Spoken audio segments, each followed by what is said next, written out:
It begins in the Blue Ridge Mountains and ends at the Atlantic Ocean. For 300 miles, the Savannah River forms the border between Georgia and South Carolina. Clemson once again paints the college football world orange. The home of college football's national champions. The Philadelphia Eagles are Super Bowl champions. Versus the home of this year's Super Bowl. 365 days a year, these waters divide the epicenter of football. On this day, this river separates the best high school football players in our area. DeJuan Bell comes down with an interception, and Team South Carolina wins for the second straight year. Border Bowl 6, Team Georgia versus Team South Carolina. Hey, you already know we're gonna step on their throat. Gotta be the man to beat the man. The battle for the paddle. I'm just excited to put on for the city. We got to dominate. That's what it's going to take. You got to dominate. You got to play fast. You got to play physical. You got to play vicious. You know, that's what it's going to take. But I know we can win this. This is the liquid line of scrimmage. Who will rule the river?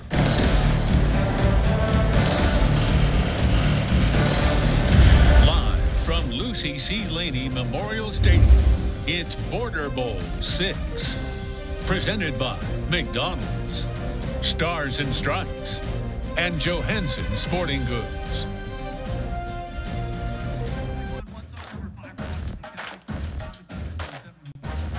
Welcome in to WJBF's Border Bowl 6, presented alongside our partners at the Augusta Chronicle. Thank you for joining us. As John Hart just told you, the Savannah River serving as the line of scrimmage today. We've gathered more than 40 of the best area seniors from South Carolina and Georgia. They will compete today for the paddle and for plenty of pride, representing their schools, their cities, and today their states. Should be a fantastic afternoon. We will now throw it up to our dynamic duo in the booth. You've heard them all season on WJBF Game Night Live. John Hart and Ashley Brown. Take it away, guys. All right, B-Robs and Ashley, this game is not the Pro Bowl. This is not the NBA All-Star game. You and I have seen this firsthand.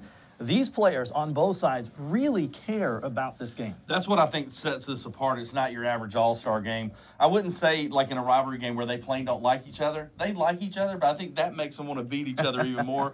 There's been jawing back and forth. These guys absolutely will come to play. You're going to see hitting like you've seen in a state championship game, and you don't usually see that in an all-star type setting. Team Georgia has just taken the field. And I can tell you at the banquet last night at Warren Baptist, both sides are hyped up for this matchup. Team South Carolina has won 2 straight in this series to take the all-time lead 3-2 with Border Bowl 6 almost ready to kick off.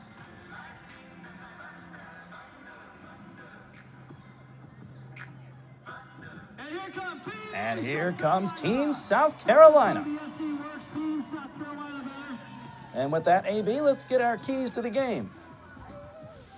Yeah, let's take a look here. I think for one thing you got to do, protect the football on offense. No doubt about that. That's for Team Georgia because they can run the football. They've got a stable of backs. Also, don't let the South Carolina wide receivers get deep. Both South Carolina quarterbacks can throw the football. I think they'll look to go deep some in the game. For Team South Carolina, they got to, I think, slow down that ground game, of course. Make them throw the football. Make Team Georgia throw it, and also give their quarterbacks time to throw. Team Georgia's got some guys that can flat out rush the passer. They got to give their QBs a little bit of time if they're going to make some plays.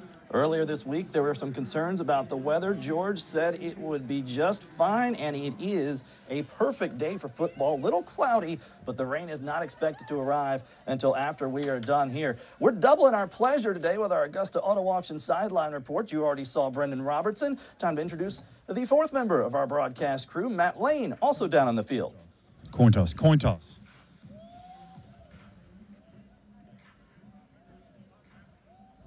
And welcome down on the field, getting ready to go out for the coin toss. About to get the action kicked off here at Border Bowl 6. All right, kickoff and the coin toss are coming up next. You're watching Border Bowl 6 on WJBF Sports.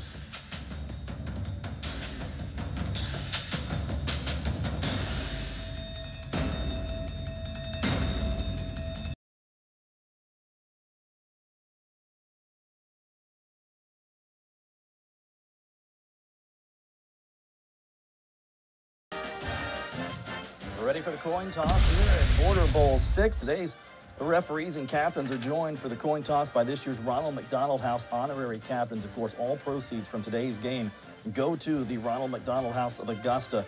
The Bell family are honorees this year. At 4 months, their child Kingston was diagnosed with VSD, that has ventricular septal defect. Kingston has had 2 open heart surgeries. In fact, the latest just this past New Year's Eve. And the family remains optimistic and thankful for the support that they have received from the Ronald McDonald House. And we are proud to have the Bell family as our honorary captains.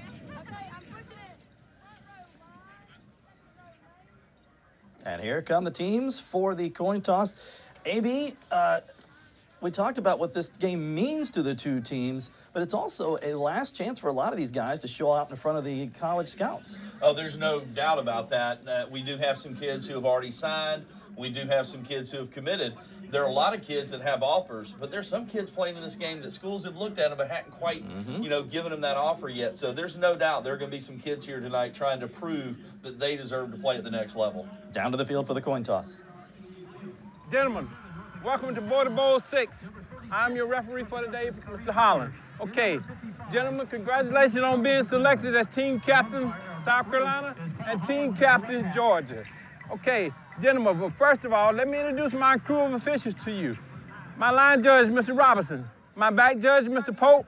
My side judge is Mr. Madison. My field judge is Mr. Harvey J. My linesman is Mr. Burkhart. And my umpire is Mr. Williams. Okay, also, we have the distinct pleasure with us, Miss Bell, who's going to do the coin toss for us today. She's from the Ronald McDonald House. Okay, White, you are the home. Red, you are the visitors. Are you my talking captain? Yes, sir. Are you my talking captain? Okay. Gentlemen, Miss Bell is going to do the honors of the coin toss. Okay? Red, you have the option. What do you want to do? Head. Red has elected head for the coin toss. Okay? Miss Bell, all I have to do is just flip the coin and let it hit the ground, okay? And it is heads. Red, you win the toss. Okay, step back. Step back. Red has won the toss and elected to defer. Okay, White, you have the option. You want to kick or receive? Defer to the second half. We'll receive it. Okay. Yeah. White's going to receive the ball. Okay, Red, what in the field you want to field? You want to kick this way. I need you to stand over there, and you stand alongside of me. Okay. Oh, Team South Carolina. Team South Carolina will receive for the first half. Okay. Also. Correction, Team South Carolina will receive. Okay. Georgia will be kicking. Okay. Gentlemen, shake hands and good luck.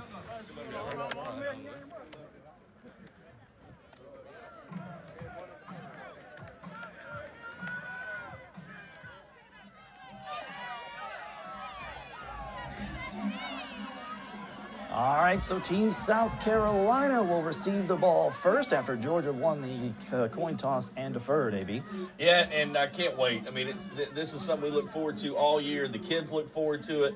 It's such excitement has built over the last 5 games leading into Border Bowl 6, and it seems like they all come down to the wire. Last year, the Dwan Bell interception. There was a year where Team South Carolina stuffed Levin Lackey at the goal line. They seem to always come down to a final possession, and I don't have any doubts this one's going to be a great, highly contested one as well. Patrick Lovering from Aquinas High School will kick it away for Team Georgia. Back deep to receive for Team South Carolina, Brandon Harvey from Barnwell. And Anthony A.J. Williams from Bamberg Earhart had the chance to meet him and his mom last night at the banquet. They are fired up for Border Bowl, and of course, he's got a big future ahead of him as well, headed to Wake Forest University after this. Yeah, big-time athlete, played quarterback, can play running back, receiver, DB.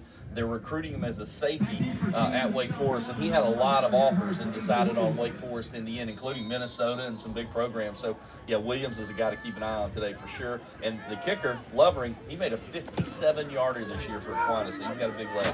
And very smartly, Lovering kicks it short to the up back, But South Carolina still going to have great field position to start at the 42-yard line. That was Jeremiah Green out of Aiken. Well, Jeremiah Green, I made a list of sleepers to keep an eye on today.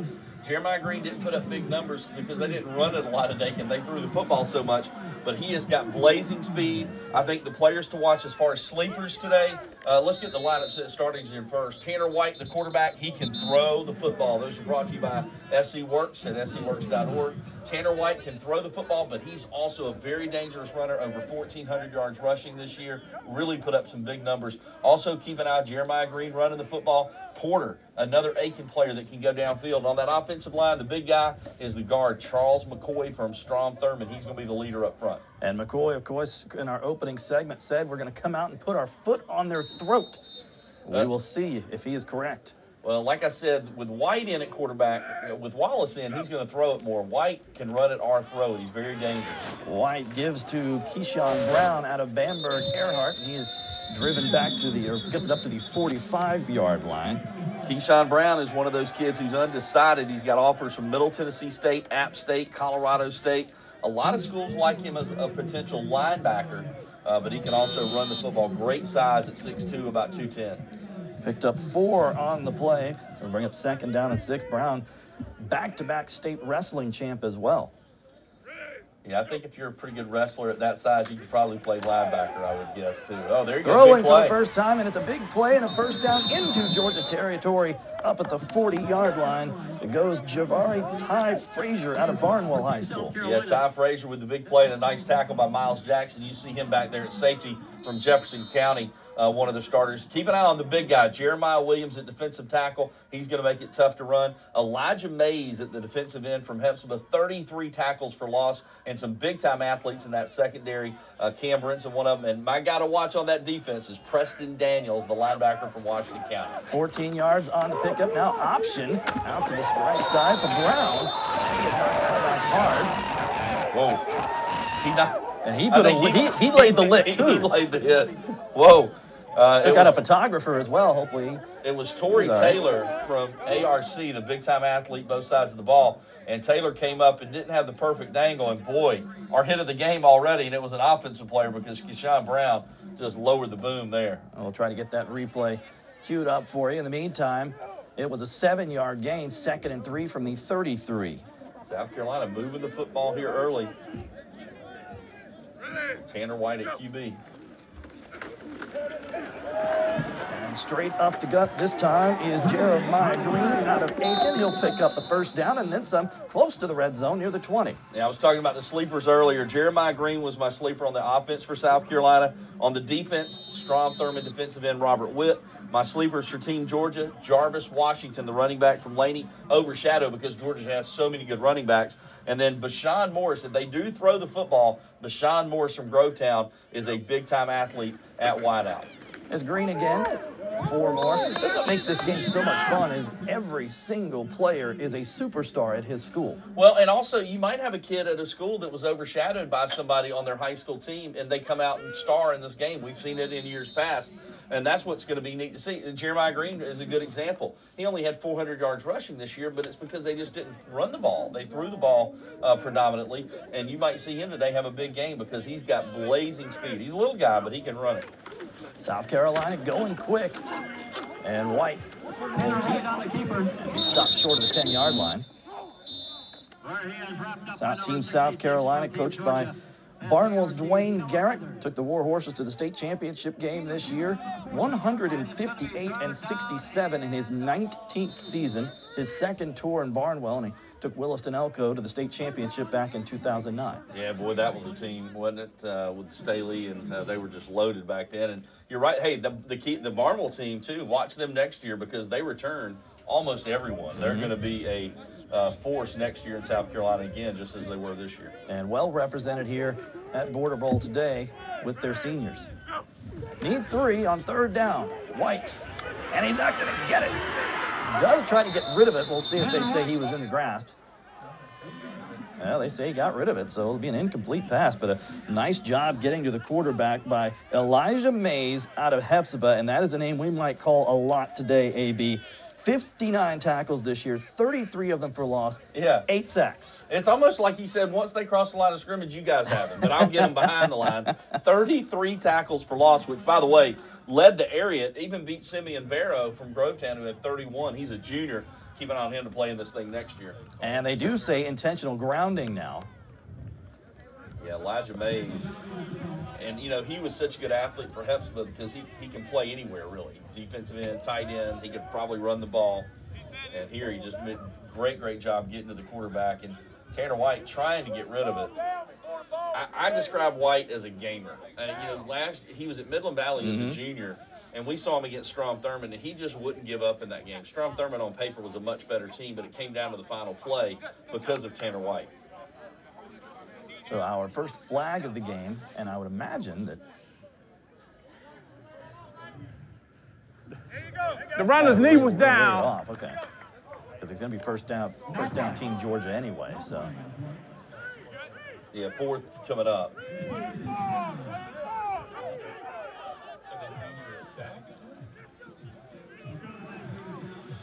Oh, they're saying he's sacked.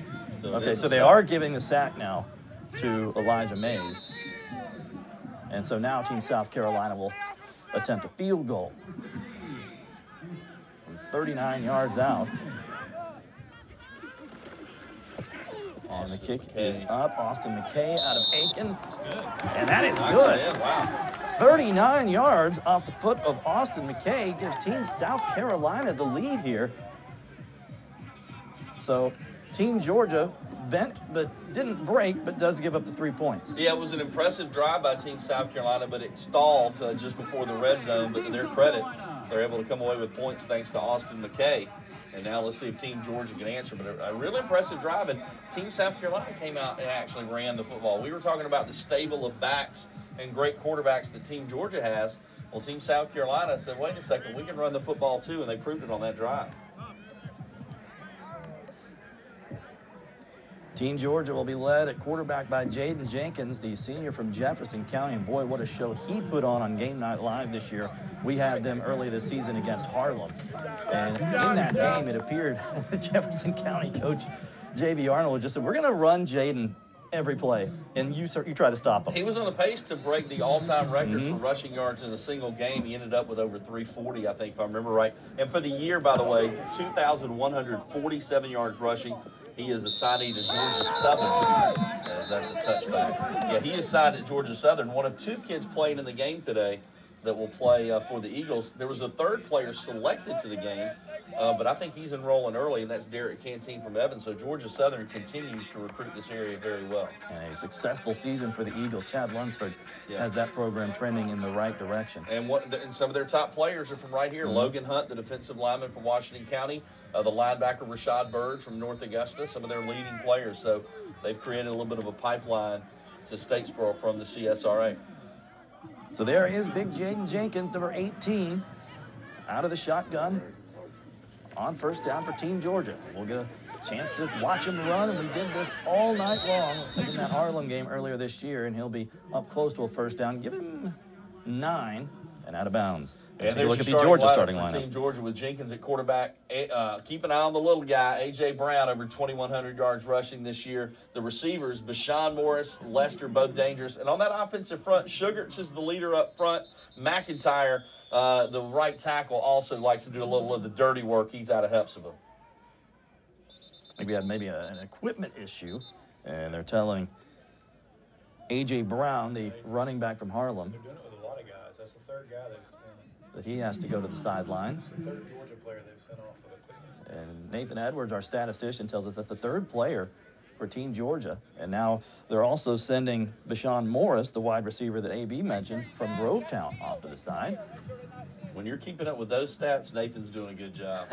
3rd player to go off. He's on point today. That's next-gen type stuff right there. So they get Jenkins 7 on the carry, and this is going to get blown up quick. Julius Arnold, the linebacker from Barnwell, the first man through, and a big loss for Team Georgia. Yeah, again, I said, you have players step up. We haven't talked about Julius Arnold in the lead up to the game, in the pregame, nothing. And who comes in and makes the first big play for Team South Carolina? Arnold absolutely blew that play up. That play looked like it was busted anyway. I'm not really sure. Like there was some miscommunication. Jenkins to throw on 3rd and 8. And he's got Stavon Porter, the wide receiver. Not Stavon Porter, on the wrong roster. John Parrish, the wide receiver from Aquinas. Yeah. And let's take a look at your Team South Carolina defense, sponsored by SC Works. Well, Georgia likes to run. Keep an eye on the linebacking core, especially the 2 kids from North Augusta, Corey Collier, who's going to South Carolina, and Chris Torres in the middle. They combined this year, John, for almost 300 tackles. They are a dynamic duo for sure. So pretty good defensive stand for Team South Carolina after taking the lead. And now we'll get a chance to take a look at the leg of Kevin Jones out of Harlem High School. Folks, one of the best kickers in the state, 49 yards per punt average. He had a 72-yarder this year. He led Class AA, the best stat punting average in the entire state this year, Kevin Jones. They need him here to maybe reverse the field a little bit. Well, he's going to have to kick it a little farther now.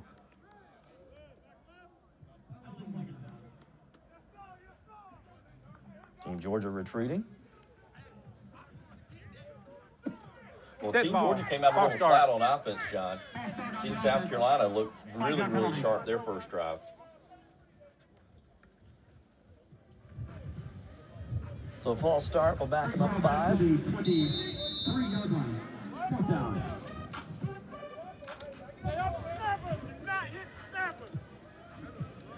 Back deep for Team South Carolina, DeLil Wilkins out of Bamberg Earhart.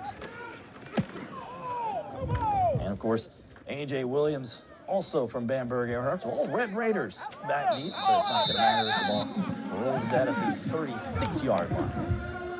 South Carolina will take back over, and like I said, their first drive, they looked pretty sharp. They did have to settle for a field goal, but they came away with points.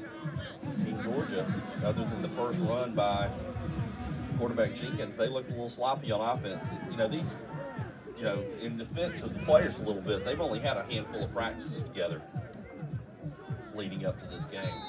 Well, we thought Team Georgia would be the team that would run the ball at will today, but 5 of the 6 plays on the first drive for Team South Carolina were runs, and here's another one as White keeps up the middle for a couple. Yeah, White, such a big year this year. And, he missed some time, or his numbers would have been even better, for for North Augusta this year. But, boy, where would they have been without him this year? He was transferring in from Midland Valley. He threw for 1,300 yards and 14 touchdowns. He ran for almost 1,400 and 18 more scores. And you don't have to adjust your set. That's not Trevor Lawrence out there. It is Tanner White. A big game for Team South Carolina up near midfield. And that was, looks like 29. We're trying to get a Brandon Harvey out of Barnwell, we believe. Team South Carolina going quick again. Go! Go! Yeah, Tanner White with the long locks. We have so many different awards at the end of the year, and he won one of the Offensive Player of the Year awards in the area. And I joke that my hair once looked like that. You've got this to look forward to, and pointed at my hair. He looked very scared. Harvey is stopped short this time, and Chavez Jenkins, the lone representative from Cross Creek, with the tackle there. Yeah, big kid there, you see him on the screen. Again, some kids that might have played for teams that didn't do that well, so they didn't get a lot of attention coming out today with a chance to really showcase what they can do. And then there's the other side of it. What makes this game such a cool game is you have the guys who are already signed to play to college or committed. Yeah. You have the guys trying to show off one last time. But there are a lot of guys for almost intercepted pass in and out of the hands of Chris Torres, the linebacker for North Augusta. Was it Torres or was it 12? Frazier. It was Torres? I think it was Torres. Yeah. Frazier was patting his chest like my fault. Maybe he stepped in front or something.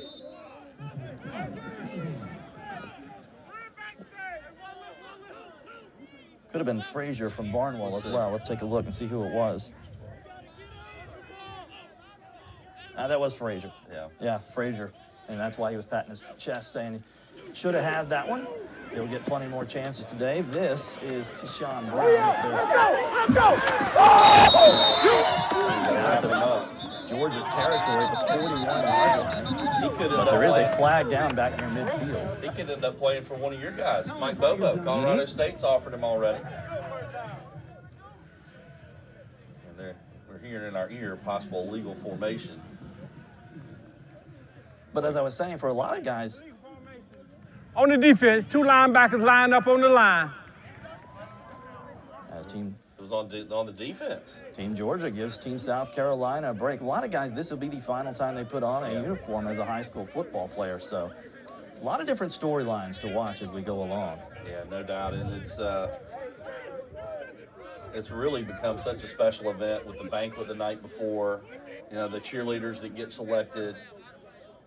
Really, really nice event for the kids and the coaches. The coaches get into it as well. It'll be a first down. So good explanation. It'll be first down Team South Carolina at the Team Georgia 41-yard line after all that. It's early, John, but the most impressive player I've seen so far might be Keyshawn Brown. He's run over a player. He's made a guy miss. Looks really, really good out there. He's a young man from Bamberg, Earhart. There he goes again. This time picks up a couple. Well, that last run, I think the whole time we were thinking it was going to be a hold. Yeah. And turns out it was on the defense. So another big run for Brown. And again, he's being recruited more as a linebacker by most schools, but he's got great, great size. You know, Bamberg had another 10-win season this year. They churned those out like it's nothing.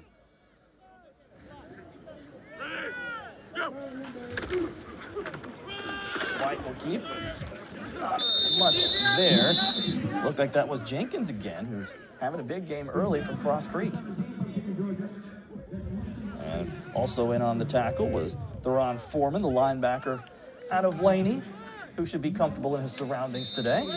I don't envy the coaching staffs, though, because you've got to try and get all these kids. You want to be fair and get everybody in the game to play. And then in the fourth quarter, maybe, all right, here are the guys that have played the best, but you got a lot of talented kids to deal with. And I said it at the banquet last night to these players. You and I both were in the meetings with these coaches as they try to make these decisions. There were hundreds of players who wanted to be here today as another big play for Team South Carolina. Jamal Washington out of Silver Bluff on the receiving end, and it'll be first and goal at the Georgia 4-yard line. And that's another interesting thing, John. Jamal Washington was throwing the ball this year for Silver Bluff. He's their quarterback, but he's an athlete, and in his all-star setting, he's playing receiver, which is where he may play at the next level. And there, a good job by Tanner White to roll out, buy some time, and find his man. 27 yards on the pickup. White to Washington.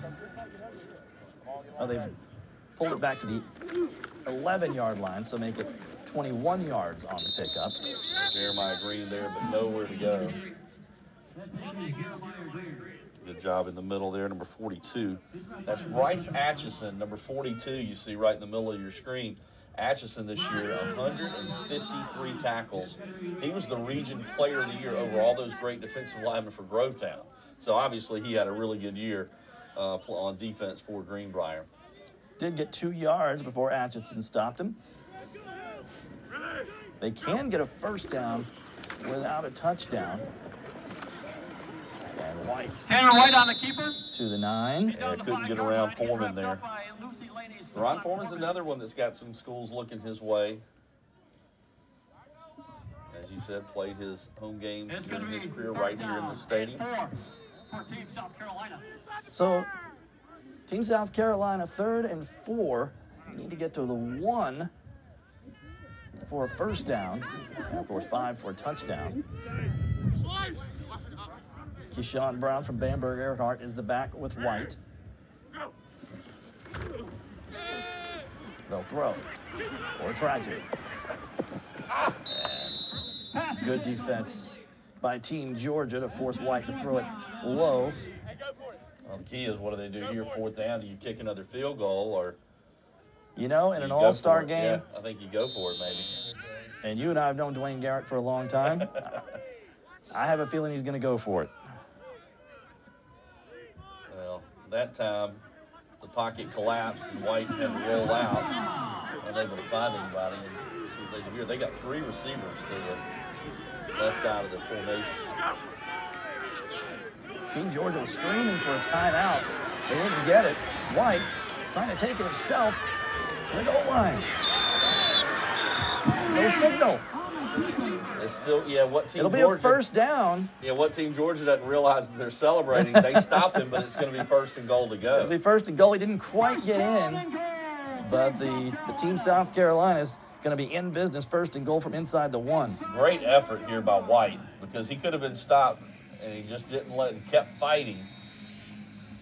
And they kept him out of the end zone, but he gets the first down. And kind of a weird situation there where Team Georgia celebrating that they got to stop, but... And then, oh, darn. Yeah. So Team South Carolina with a fresh set of downs here right at the goal line. Give it to Brown. Touchdown.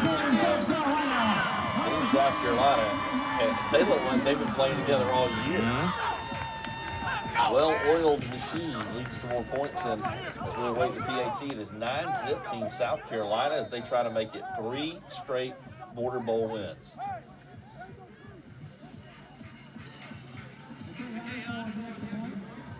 Austin McKay back in for Aiken for the point after. He hit the 29-yarder to give South Carolina a 3-0 lead on their opening possession. And now he gives Team South Carolina a 10-0 lead with 2:03 left to play in quarter number 1 at Border Bowl 6.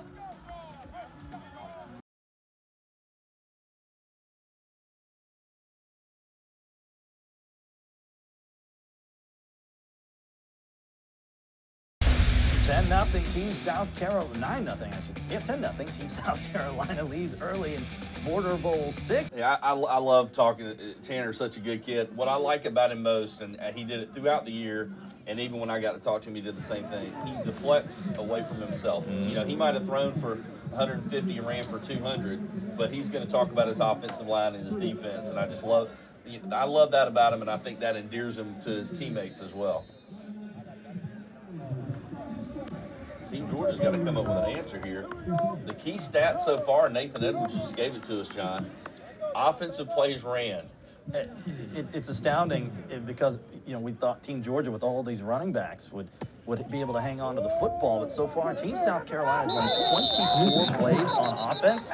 Team Georgia, 4. That is a recipe for a 10-point lead for sure. If you're Team South Carolina, maybe more. So let's see what Georgia can do with this drive.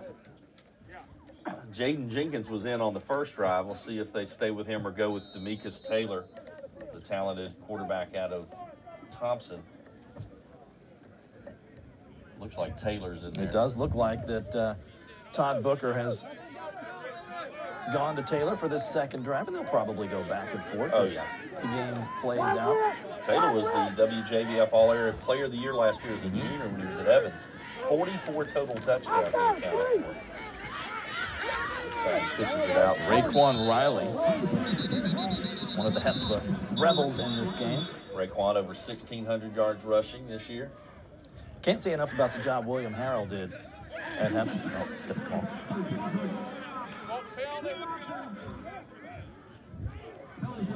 So that's going to be on Preston Daniels.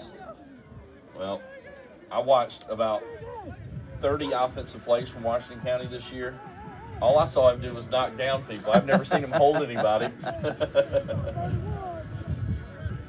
He's a big kid going to Kennesaw State.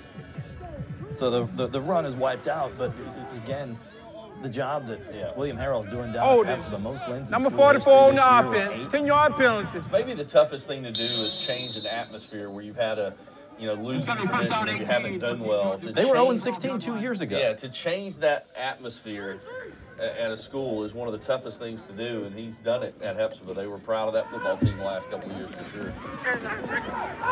Taylor completing and knocked out of bounds after a big gain is Jamal Benjamin from Lakeside, Yeah, Benjamin this year had a couple of really big games. He had 9 catches against South Aiken.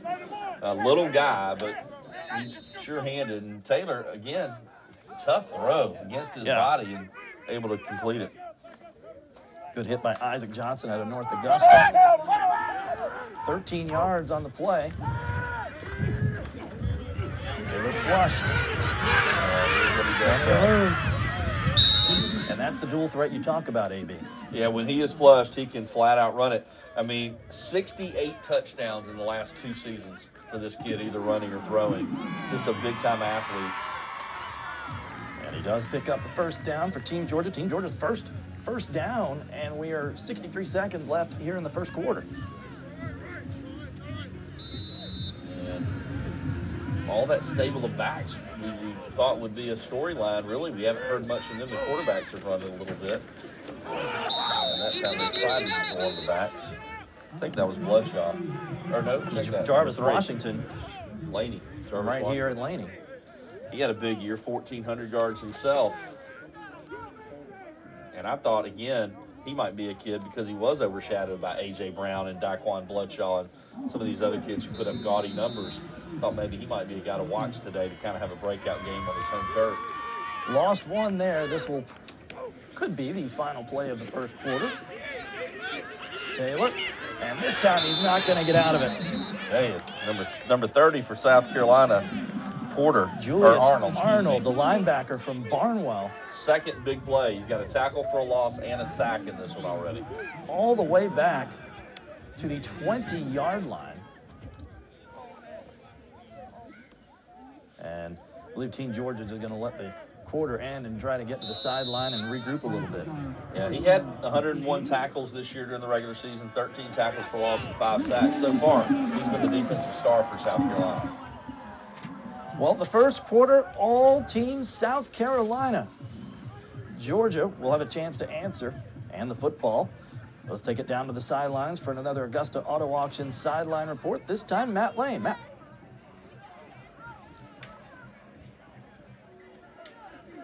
The director of Ronald McDonald's House of Augusta. And that's obviously another great Border Bowl weekend. As we were talking earlier, kind of the kickoff to the start of the cool weekend here in Augusta. Absolutely. It's kind of chilly out here. Yeah. And for Border Bowl, obviously a lot of excitement leading up to it. Week by week, these players kind of vie for spots to try to get in it in an effort to play in this game. But for y'all, such a big fundraiser here locally with all the proceeds of today's game going to the Ronald McDonald House. That's absolutely correct. And we're so grateful to the kids who are all out here playing. I mean, isn't that amazing? Kids playing for kids. Right. I think it's really cool.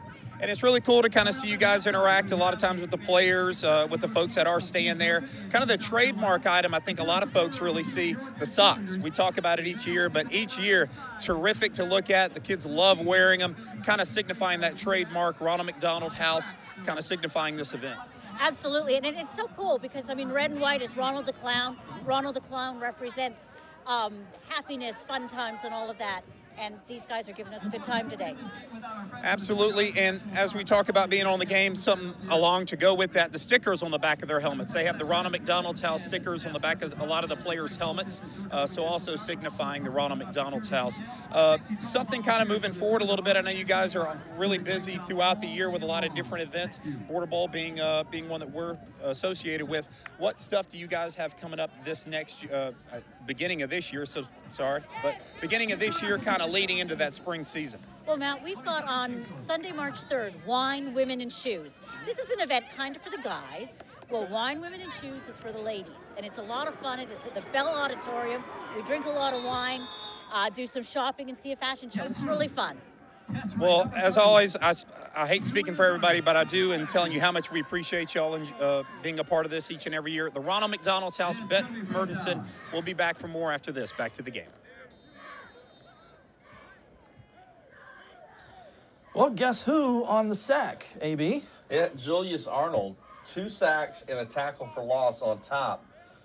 And the referees, we heard them discussing while Matt was doing the interview about whether or not he's lining up as a linebacker and blitzing. They're not supposed to blitz. There's a few different rules for this type of all-star game. So it's something the officials are going to keep an eye on. But I know one thing. He's been impressive so far.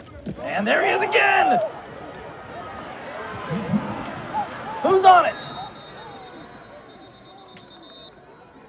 Well, touchdown, Team South Carolina. The last punt for Team Georgia, Nathan said it took a long time to get the punt off. That time Porter blocks it and they recover, I believe, It was number 36 on the recovery. That is Corey Collier. He was headed to Georgia Southern. And let's see, I think it was Porter that got to it. That was Arnold again. Excuse me, Arnold. Yeah, Arnold got it, and Collier recovers it. So, man, geez, Arnold has been a one-man wrecking crew for Team South Carolina. Well, we will be, as always, naming our McDonald's offensive and defensive players of the game, and I can tell you who the leader is in the clubhouse. Yeah, we've never had a player of the game wrapped up in the first half, but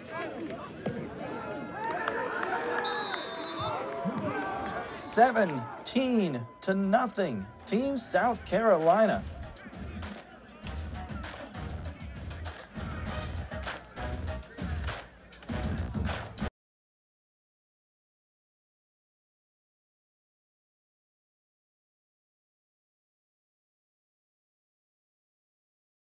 So Team South Carolina, we said Charles McCoy, the offensive lineman from Strom Thurmond, in our opening piece, said they were going to put their foot on the throat of Team Georgia, and so far he has been absolutely correct. Yeah, I can't argue with anything he said. This is our first look at Thomas Hudson, the defensive back from Butler, and he'll bring it out to about the 16-yard line, let's call it. Dropped at the 15-yard line, and we're going to be first down. So far, we have to say that Julius Arnold has taken over for Team South Carolina. He has 3 tackles for loss, 2 sacks, and a blocked punt that resulted in a touchdown. He's been pretty good. I mean, he has been pretty good. And that the blocked punt, of course, leading to points, which I don't think anybody. All the games have been so close. I don't think anybody envisioned this, a 17-0 lead for either team. But South Carolina has come out. They've executed better on offense. Team Georgia was just 1 first down. And right as I say that, Jenkins with a big run. And that's what's going to happen. I said during the break, John, that Team Georgia's got too many good athletes not to make a game of it. I think once we see them get going on offense, you're going to see this. It'll tighten this thing up. I don't see it being a blowout the whole game. Arnold on the sideline getting a rest during that play. So first down at the 35-yard line for Team Georgia, and as AB mentioned, Jaden Jenkins back in at quarterback.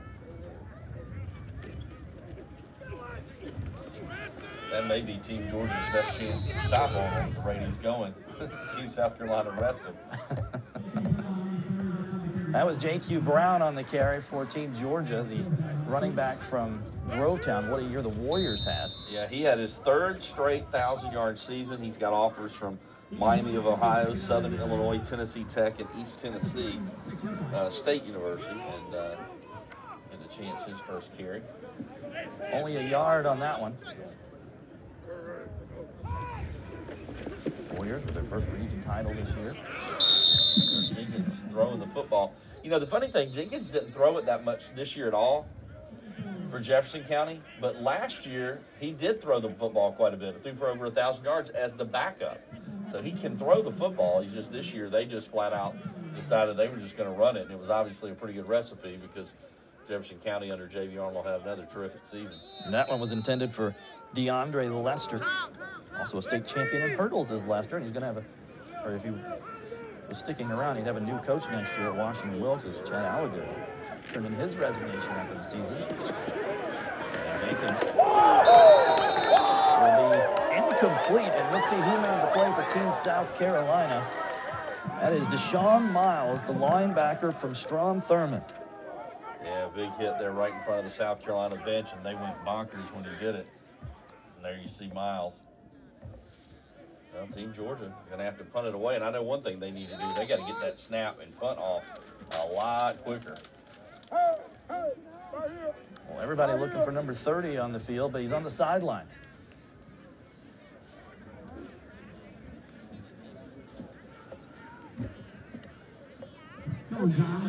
Quit backing up so much, man. Quit backing up so much. Man, he can't kick no finger 60 yards. Jones gets this one away. Really good kick. Really good kick. And really good coverage by Jarvis Washington. And Team South Carolina will be backed up inside its 6-yard line. Yeah, Tyler Mullins back there as well from Grovetown. It's going to be first down, Team South Carolina at the 10-yard line. If you miss any of today's broadcast, we will have the encore presentation, WJBF News Channel 6 Border Bowl, next Sunday. That's a week from tomorrow, January 20th at 1 o'clock. 53 yards on the punt by Jones, who, again, led the state in punting this year. And a new South Carolina quarterback is in. Yep, we have Corey Wallace from Aiken, and he's going to have to just fall on the snap back at the 1-yard line. So new quarterback and a little trouble on the exchange. Wallace aired it out this year for Aiken. They struggled, but he put up big numbers. Threw for an area best 2,233 yards, 24 touchdowns. He also rushed for 4 scores. He's got his work cut out for him here. He's taking the snap from halfway back in his own end zone. Yeah, this is a tough spot here.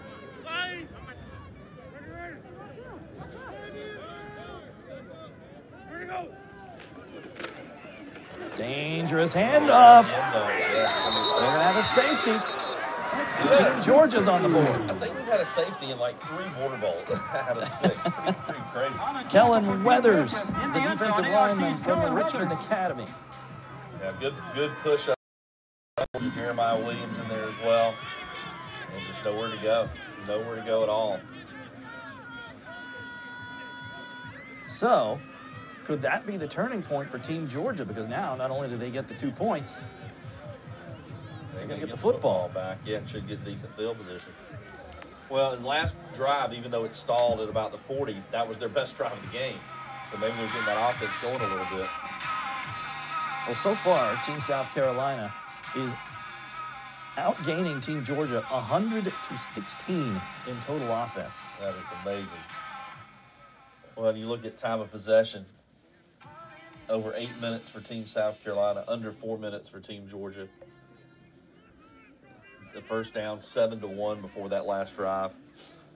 So Team South Carolina, they in all honesty, the key was they executed better in the first quarter. Their offense just looked better. It looked like they've been playing together a lot longer. Team Georgia, coached by Todd Booker in his 8th season, his 4th at Harlem. He was also at Hepzibah back in the mid-2000s. Another team, Harlem, that had a breakout year this year. Well, AB, for our viewers who don't regularly join us for Game Night Live, they may not know, but one of our favorite segments is the Stump AB Trivia Question. Well, last year it was my favorite segment. This year, not as much. Well, what were you, like 90% this year? It was tough. They were tough. It was fun, though. After we get the kick, we'll see if we can stump AB. Okay. Here we go. There we go. Daquan Bloodsaw. AB said he's a player to watch. Well, I think he was the state player of the year in Class AA, over 2,400 yards rushing. Just a highlight reel every time he touches the ball. And here you see his speed. He's not a big guy. And he can play all over. He can play running back, receiver, DB. And they're just right up the middle. And like Bloodshaw will play a factor in this game. He's too talented not to get the ball in his hands. He started in the defensive secondary, but I think you'll see him get the ball in his hands some on offense as well. There, look, he's just outside the huddle. It's almost like, hey, coach, put me in there. I want to go. 30 yards on the return for Bloodshaw. And great field position for Team Georgia, which has a renewed energy here after the safety. Well, yeah, you figure if you get a touchdown and 2-point conversion, you're 1 score down. You know, you're a touchdown and an extra point away. So big possession here for the South Carolina defense. Demekus Taylor back in at quarterback from Evans. Thompson. Thompson. Easy mistake on my part. Yeah. He did. He started his career at Thompson, transferred to Evans, and had that monster junior year in 2017. And then this year went back to Thompson and had a good year as well. 68 total touchdowns in his final 2 seasons for Demekus Taylor. He was the WJBF Carolina Panthers All-CSRA Player of the Year last year. In 2017 at Evans. And speaking of somebody who can pile up the numbers on the ground, A.J. Brown from Harlem is the back with Taylor. But Taylor will keep. And the misdirection works. Taylor, Man, look at the moves. Inside the 10-yard line, first and goal, Team Georgia. He's just a freaky athlete. And I tell you another thing he can do, and he might do it at the next level. He can play defensive back, and he will tear your head off. But watch the run here and the moves in the end. Great misdirection. They fake it to A.J., and then watch the move right, whoop, right there and right there. And, yeah, Demetrius Taylor. Again, with Bloodshot, Taylor, Jenkins, A.J. Brown, Cam Brinson, you know, Raekwon Riley, Jarvis Washington. There's just too many good athletes on that Team Georgia team not to make something happen. And now Preston Daniels is in at that lead blocker spot. 27 yards on the pickup for Taylor. He'll try it again. This time he will be met hard at the 8. Yeah, Team South Carolina ready for it that time. It looked like Arnold was in there once again. So he is having himself a game. There he is. And again, he's one of those guys. He played on such a good Barnwell team with so many standouts. You know, Calhoun, they had the quarterback, Pender, who put up big numbers, that big offensive line, Deshaun Watson, the great defensive end linebacker they have. He was overshadowed a little bit, but he's showing right here today that he can play with anybody.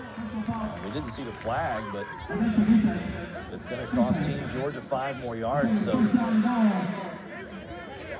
first and goal at the inside the 5-yard line. Yeah, J.Q. Brown is in there running back along with. Looks like they brought Jenkins back in. Yeah, they brought Jenkins back in. At the 8, so it should be at the 3 now. Yeah, Jenkins and J.Q. Brown. Jenkins is signed, sealed, delivered. He's going to play at Georgia Southern next year. Penalty on John Green Jr. from Silver Bluff. Sure he's thrilled that we got his name in here. Now this is Jaden Jenkins back in, quarterback, and Scott Short getting the push. No signal. Just short, inside the 1. And it's a push from 7. Like I said, this is not your normal all-star game. These two teams desperately want to beat one another. But it is an all-star game, and there you see Stone Sugarts, the center, who, by the way, his brother was a starter at Ohio State at offensive line, played in the NFL briefly, and he's got a younger brother at Greenbrier that's going to be a good player. Stone Sugarts, the center for Team Georgia. We had the pleasure of meeting his mom at the Greenbrier game this year that we did. They might have offsetting penalties here. They're calling out some names. Let's see what the result of all of that is. Dead ball, personal foul, unsportsmanlike on the defense. Dead ball, personal foul, unsportsmanlike on the offense. The penalty is offset. You have contact or not?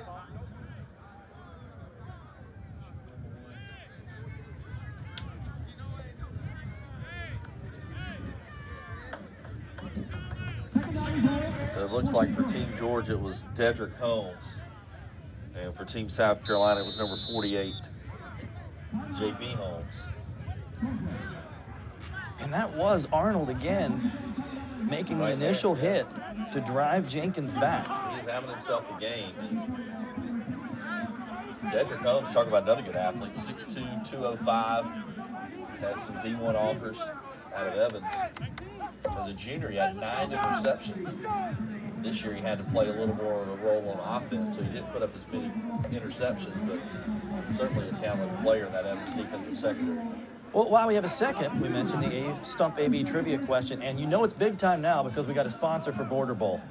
Yes, this is the big time. Georgia National Guard trivia question. We appreciate them being on board for us.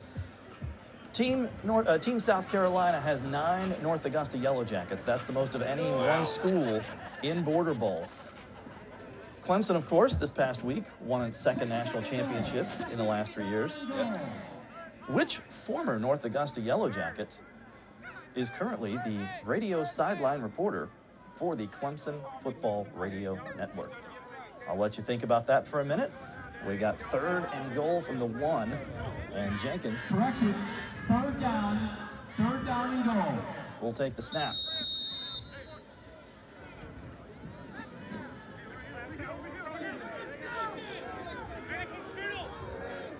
shocked this is not 2-down territory, but Jenkins won't need it for the score. Got a 6'3", 215-pound quarterback. He's able to pound his way in there. So Team Georgia fighting back here after falling behind 17-0. They got 9 unanswered as we await the extra point. Or excuse me, 8 unanswered. And they will go for 2 as AB predicted. Trying to make it a 7-point game.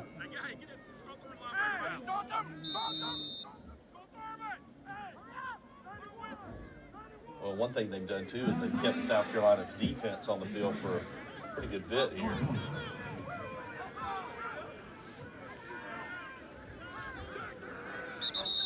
And whistles blow.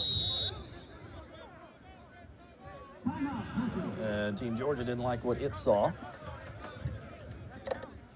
Make sure you're following along with us on social media today. We have Border Bowl social media pages on Twitter, Instagram, Facebook, and Snapchat. Post your pictures using hashtag Border Bowl. We'd love to see them. And hashtag Team SC and hashtag Team GA if you want to. This trivia of yours is difficult. See, I thought before I even got the words out of my mouth. If you don't listen to the radio broadcast, you wouldn't know. You know what I mean? Yeah. And I haven't heard on social media or seen anybody report that. Now, obviously, South Carolina, North Augusta's had a few kids play at Clemson. The one that stands out most is Reggie Merriweather. As you see, our addresses on all of the different social media platforms and our hashtags for Team Georgia, South Carolina, and Border Bowl 6. The one that stands out the most is Reggie Merriweather. Certainly most recent that I can recall from North Augusta. And so I will go with Merriweather, I guess, is my pick. We will reveal the answer shortly. A.J. Brown gets the call and the 2-point conversion. Good for A.J., the diminutive back from Harlem who had a monster year, led the state in rushing in Class AA. At 2,170 yards and 22 touchdowns this season for Brown with the Bulldogs. Yeah, I said Bloodshaw earlier in AA. Bloodshaw actually in AAA, Brown in AA. We got a couple of state rushing champions. And that Harlem program going in the right direction. 2nd straight playoff appearance. First time they've done that since 2000 and 2001. And they got him a young player named Cameron Garnett, who already is getting offers from teams like Auburn, and he's only a sophomore.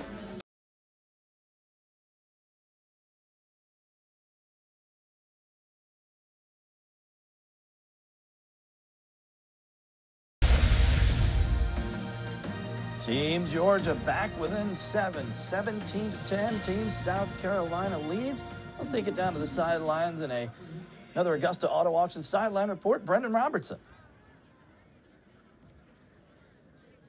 Yeah, guys, I was over on the Georgia sideline. Todd Booker and the team looking for that spark, and Daquan Bloodsaw provided that on the special teams play. They've got a monitor over on the sidelines. They've been working a lot with the offensive line, trying to find the gaps and get their running game going with Jaden Jenkins. We saw that pay off, and after they scored that touchdown, immediately Todd Booker signaling to go for 2. Team Georgia getting themselves back in this game with some special teams and finally getting that running game going with Jaden Jenkins. Back to you guys.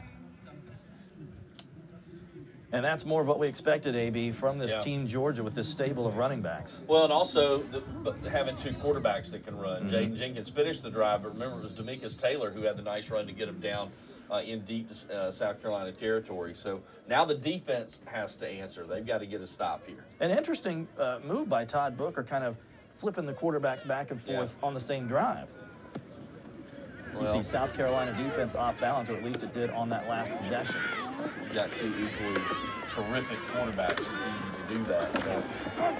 Brandon Harvey dragged down by Jarvis Washington, who's having a big game for himself in his own right for Team Georgia here in his home stadium. Well, he's doing it in another way. If you're a running back on an all-star team that's got so many good running backs, you're not going to get a lot of carries. Well, he's standing out in special teams, which, you know, that right there alone could impress some college teams. Tanner White will be in at quarterback for this possession for Team South Carolina. Yeah, tough break for the backup quarterback. Wallace had the bad snap and a tough possession last time. And Jeremiah Green gets the call out of Aiken. He'll pick up about 5. Yeah, Team Georgia a little more prepared that time for the run as number 17, Theron Foreman of Laney, one of the men in there to make that hit.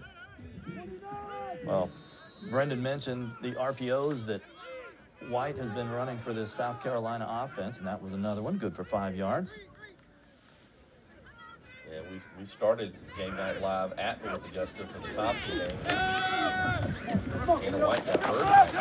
He missed some time early, but boy, when he came back, it was just he was putting up numbers after big game after big game, and that lead North Augusta to a double-digit win season and a state quarterfinal appearance. And that was our first look at Khalil Johnson out of Barnwell on the reception. Yeah, Damian Williams, excuse me, from Burke County. Real impressive looking athlete, made the play. Defense. So 3rd and 1. I don't think they got it. Yeah, I don't even think he got back to the line. No. First one out of the pile for Team Georgia was yet again Theron Foreman from here at Laney. Yeah, the Laney guys showing up here at their home turf and playing well. Had some help from Kellen Weathers from ARC. Let's see. Also in there, Elijah Mays from Hephzibah. Yeah, Mays was in there. I think who was the first guy to get to him was, I believe, is it 66 that got him first? That is Weathers. So Weathers hits him, Foreman. and then Foreman comes in, and yeah, 66 Weathers, I think, was the first kid to hit him, and then Foreman also there. And now we have another timeout. Team Georgia, give us a chance to answer our Georgia National Guard trivia question. Again, happy to have a sponsor for it. And we have another one coming up in the second half, which is, I'm going to go ahead and apologize for that one in advance. Uh-oh. So you might want to get this. It's an all-star game, so I expect it. You got to bring your A game to the all-star game, AB. So, yeah, good luck with that one, but we'll focus on this one. The former North Augusta Yellow Jacket, who is now the radio sideline reporter for the Clemson Tigers. I'm going to go Reggie Merriweather. Because in all honesty, North Augusta, and you've got to go back, they've only had a handful of kids play at Clemson. Charlie Waters going way back. Played the Dallas Cowboys. And, TJ, the big tight end. I can't think of a ton of them, so I'm gonna go Reggie Merriweather. You would be correct. Oh. Which I didn't know, by the way, until I saw the game notes for the, another partially blocked punt. He's all over social media promoting Clemson and talking about Clemson, but I've never heard him actually say, I'll be on the broadcast or anything like that. I saw it on the game notes for the game against Notre Dame and then again for the national championship game. Well, in all my years of broadcasting games. And let's see who got in there and got this kick, and that second block punt. Believe it was Tyler Mullins. Tyler Mullins from Grovetown. Yeah. Oh, yes. I'm not even sure anybody got to it. It might have just been a bad kick. But either way, Georgia's going to have great field position in Team South Carolina territory at the 46. What I was going to say, in all the years of doing games, radio, and TV, going back to the mid-'90s, the only 400-yard rushing game I ever witnessed was Reggie Merriweather against Lexington High School when Lexington had the big back that was the #1 back in the country. And I forget his name. He ended up going to South Carolina. It didn't pan out Summers. for him. Demetrius Summers. Demetrius Summers had over 300. Offense. And Reggie Merriweather had 407. And North Augusta beat them 42-35. As a matter of fact, Merriweather got knocked out in that game and came back and played. Got knocked out right before half. Had it been this day and age, he'd have been in concussion protocol. Penalty backs Team Georgia into its own territory. Merriweather with that 4,500 rushing yards and 48 TDs his final 2 years at North Augusta in 04 and 05 before a really nice career at Clemson. This Team Georgia gets back into South Carolina territory. That was Raekwon Riley from Hephzibah. And you really could, if you're Team Georgia, you honestly could rotate 7-8 different guys in there at running back, and you'd be not missing a beat. Whether it's Riley or A.J. Brown or Cam Brinson or Daquan Bloodshaw, Jarvis Washington, J.Q. Brown. Of course, your two quarterbacks can both run it. Taylor is the quarterback now from Thompson. And this is going to be a pitch out. to Wiley, trying to get the corner and not going to get there. Man, great job. Just total, pursuit. And, guys kept coming there on the play for South Carolina. Dalil Wilkins from Bamberg Earhart was the man who met him. And we do have a flag down. Yeah, the kids from Bamberg have played well so far in this one. Keyshawn Brown, and there you see Wilkins. Haven't heard a lot from A.J. Williams yet. He is the young man who is headed to play at Wake Forest. Let's catch the call here. We got a clip on number 44, the red. Penalty decline. That's the second blocking penalty on Preston Daniels, the Washington County standout, who, by the way, two-time first-team All-State.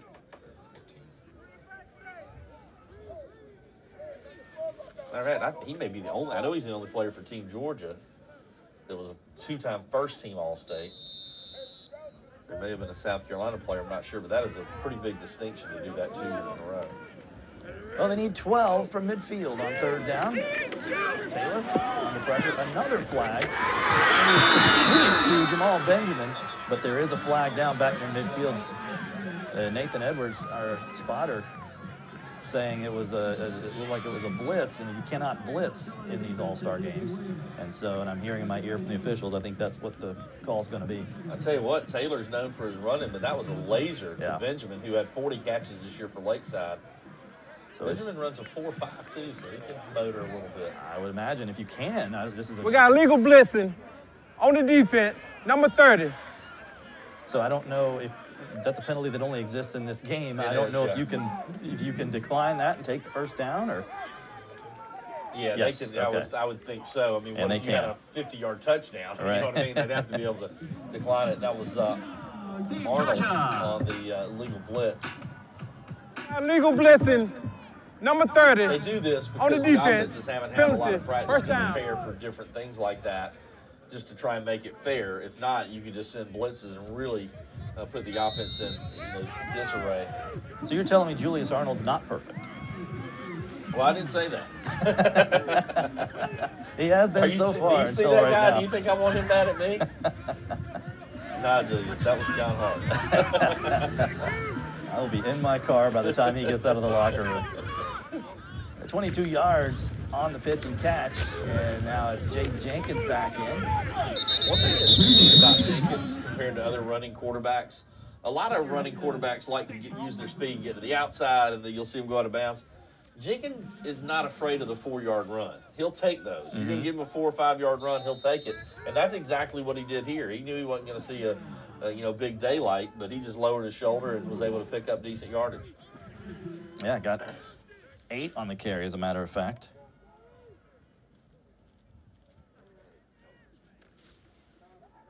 High snap. Jenkins will keep it. And hit hard at the 21-yard line. And there he is, A.B. A.J. Williams from Bamberg Earhart. Well, great pursuit by number 39, Robert Witt. I said he was one of my sleepers. If you watch Witt, he is slowing him down, trying to get him, and then A.J. Williams comes up and lays the hit. So good job that time by Witt and Williams. And Taylor is back in at quarterback now, third down. And a pretty big third down here. Team Georgia tries to tie this game up going into the half. Taylor trying to draw Team South Carolina off.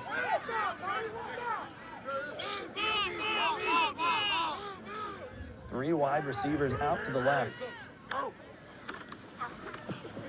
Taylor gonna have to keep it. Nice move again. Get inside the 20. Flag down.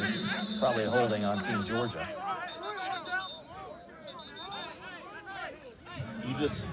You sit here on the edge of your seat because you know on any play. We got holding. Both Number 60 on the offense. 10-yard penalty from the spot to the 5. Desmond Anderson from Washington Wilkes, the guilty party. I stand corrected. That was Jay Waters of Lakeside, the guilty party. Apologies to the Anderson family. Boy, that's going to back it all the way up to the all the way back to 32. Up to the 32-yard line. So it's going to be third and a whole bunch. While we have a second, let's take it down for an Augusta Auto Auction sideline report and Matt Lane. Matt. All right, and thank you, John. That's right. We're joined on the field with Mr. George Bailey, Director of Athletics, Richmond County Board of Education. And another great year for another great Border Bowl game. Once again, you guys have done a tremendous job with the field under this season's conditions. Well, again, we want to thank you for choosing us to be a part of this great event. I think this is the 6th year for it, and it's been a great time each time that we've done it. So we're very happy to be here. And just talk about in your many years in the Board of Education system, kind of in play throughout the years. It really has to get exciting for you to watch you guys really come out here and compete on this highest of levels. Well, we have some great players in this area, both from South Carolina and from Georgia. And it's great that we give the people here in South Carolina and in Georgia a chance to come out and watch these great players during their senior years. And once again, we're joined by George Bailey of the Richmond County Board of Education. Again, never going to get enough credit for how great this field looks this time of year. Back to you, John. Oh, we're going to get a look and see. Well, I thought we would. We are not going to get a look and see if Kevin Jones can down it inside the 5. It was Keree Collier from North Augusta with the block punt. And Team South Carolina may have just taken a knee and gone to the locker room, but now they're back in business. Wow, second block punt for Team South Carolina. Collier came flying in. And Collier started our Game Night Live season with a bang. He returned an interception, 38 yards on the very first play from scrimmage in our very first game of the year. And now here in our final game of the season with another big play. Well, that's the second block punt. And both times, 2 different guys could have got to it. See what South Carolina does here, closing in at the end of the first half. From their own 47, it's White. White, there he is, down to the 30-yard line, 33-yard completion. In all honesty, this is where White is at his best, although that might come Yeah, it was Khalil Johnson. It'll be wiped out. This right here, though, is where White's at his best. I mean, everyone, craziness, chaos, he's running around, he's got guys chasing him. He's like, it's almost like he gets in the huddle and he draws it up in the sand like he used to as a kid. He's just so perfect in that setting. Cade Hammett from North Augusta, guilty of the hold. It's a shame for some of these offensive linemen because we want to get everybody's name into the broadcast if we can, but sometimes the only way you get your name in as an offensive lineman is holding. So 1st and 20 now. White to Frazier. And down goes Frazier at the 33. You know, I've been waiting all day to say that. Had to do it. Down goes Frazier. Clock continues to run inside the final minute now. And with that penalty, Team South Carolina not in as big of a hurry as they might have been if that completion had been allowed to stand. Well, we also didn't get a chance to see what I was talking about with Tanner White. He's so good in those situations where he's just running around trying to make a play. This time he will be dragged down by Jaleel Wilkins. Another player on this defense has been having a pretty big game. Not Jaleel Wilkins, Jeremiah Williams is what I meant to say, for Grovetown. Jeremiah Williams is one of the most freakish athletes you're going to see on the field. He is 6 foot, maybe 6'1", 290 pounds, and I honestly think he could squat or bench press a van. I mean, he's just a thick wall of muscle. And it looks like Team South Carolina will be content just to take a 7-point lead into the half, and that is exactly what they will do.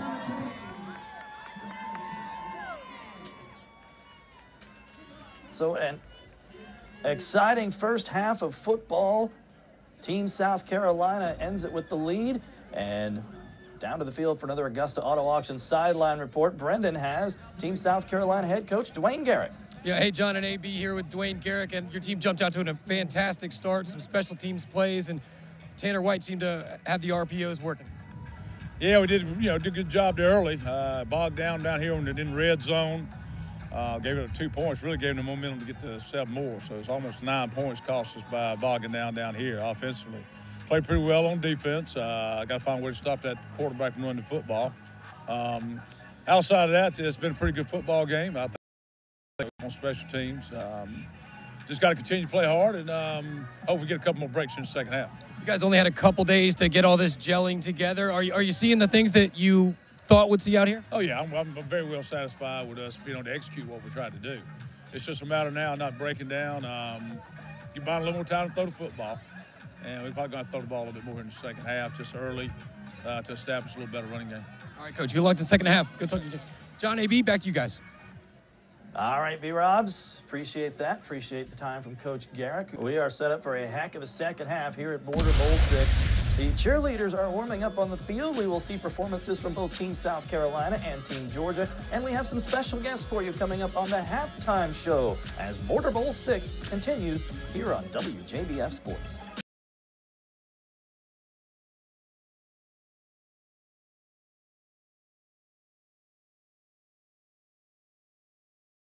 Back at Border Bowl, the halftime festivities continue as Team Georgia's cheerleaders are now on the field. And these, just like the players, these cheerleaders had to try out and were selected for their abilities as well. So coming up, we have some special guests for you. We're going to run down the first half stats, and we'll take a look back at a very active first half worth of highlights and show you how we got to this 17-10 score. But before we do all that, let's head back down for our halftime hosts, Brendan Robertson and Matt Lane. Yeah, hey guys, down here on the sidelines, and one thing I can tell you is we can hear the pops here in this bowl game, right, Matt? Yeah, each and every year, I'm never not amazed at how hard-hitting the action is. A lot of times in all-star games, a lot of folks are trying to take it easy, make sure nobody gets hurt. Not throttling down at all out here, just a lot of great hitting. A.J. Williams, a couple of them right before halftime, and just another great border ball, really, man. Just everybody really kind of getting together and gelling in such a short amount of time, getting their plays in, and like you were talking about, the physical aggressiveness just doesn't stop. Yeah, Jeremiah Williams, I think AB mentioned what a freak athlete that guy is. Laid one of the big hits at the end. And Kyrie Collier from North Augusta, 2 block punts, one of them turning into an automatic 7 points. Right there, the special teams play have been key early on that we've seen here. And one other thing, there are scouts here on the sideline. We have seen college scouts wearing their gear, checking these players out. For some of these guys, it'll be the last chance to impress those scouts or possibly play high school football, looking to maybe get some offers. Plenty of guys out there that are still unsigned and waiting for that February signing day. So we'll see what they have in the second half. I was really glad to see Team Georgia get back in this game. Team South Carolina looked like they might have run away with it. Yeah, they felt like the home team, really. You know, we told them, hey, you're the home team this year, and they've kind of taken it and run with it. Really looking impressive in the first half, but like you said, Brendan, Georgia's kind of stepping it up. I think we're going to see a little bit more of that Georgia offensive attack in the second half. We'll send it up to that cushy, heated booth with John Hart and Ashley Brown while we fight it out here in the cold on the sidelines, guys. That is why we supply you with those Stylin' Border Bowl pullovers. That's right. Plus, we just felt like you guys were tougher. Yeah, well, hey, no, speak for yourself. Listen, we have the door open up here in the booth, all right? That is the greatest answer.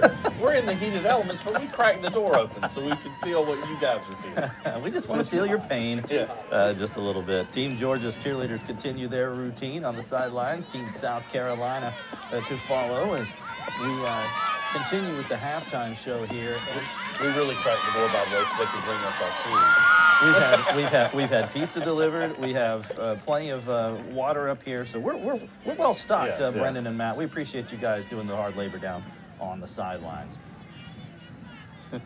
Well, it was a first quarter, I should say, dominated by Team South Carolina, and then the second half quarter dominated by Team Georgia. And Brendan brought up a point, maybe, that, you know, there are college coaches on the sidelines today. No doubt. And now you have that early signing day in December, which, you know, coaches, and we can all debate whether that's a good thing or not. But then you still have the traditional signing day coming up in February. And you mentioned to me during the break, a lot of these guys with so many good players on both teams only might get 1 or 2 plays to show off what they can do today. I was just and that ups the intensity in this. No question. I was just... It does 2 things. It ups the intensity, but it also sometimes makes you try to do a little too much. And we've seen that a few times because both of these rosters are littered with superstars. Team South Carolina now taking the stage here at Lucy Laney Memorial Stadium. Let's listen to their routine.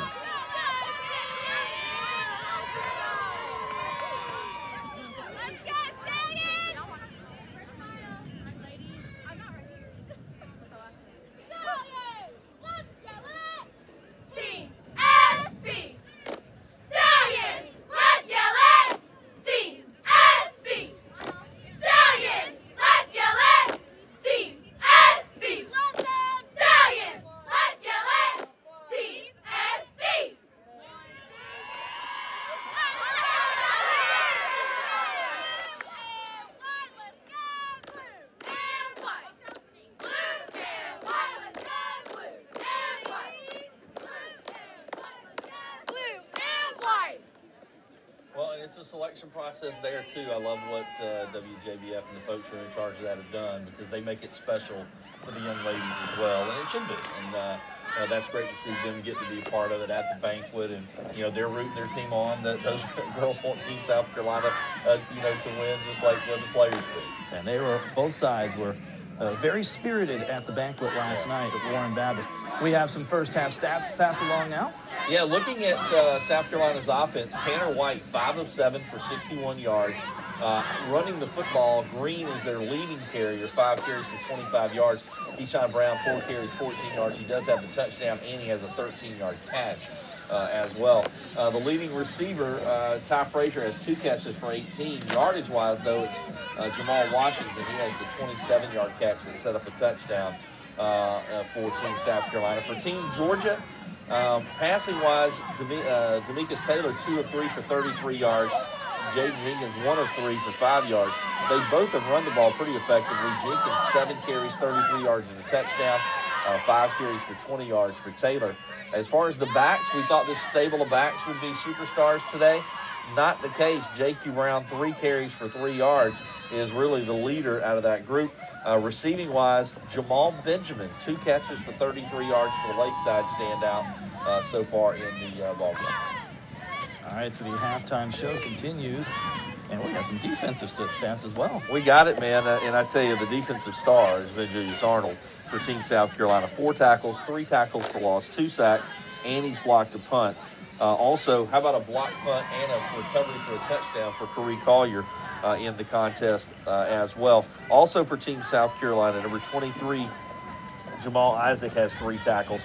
For Team Georgia, the leader is one of the big guys, Elijah Mays up front, 4 tackles, including a sack. Also, number 66 for Team Georgia, Kellen Weathers with 3 tackles, 2 tackles for loss.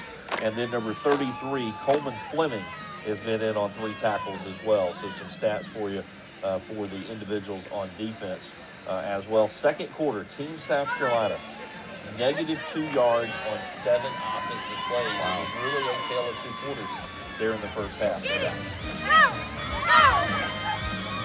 South Carolina finishing up its routine here at Border Bowl 6.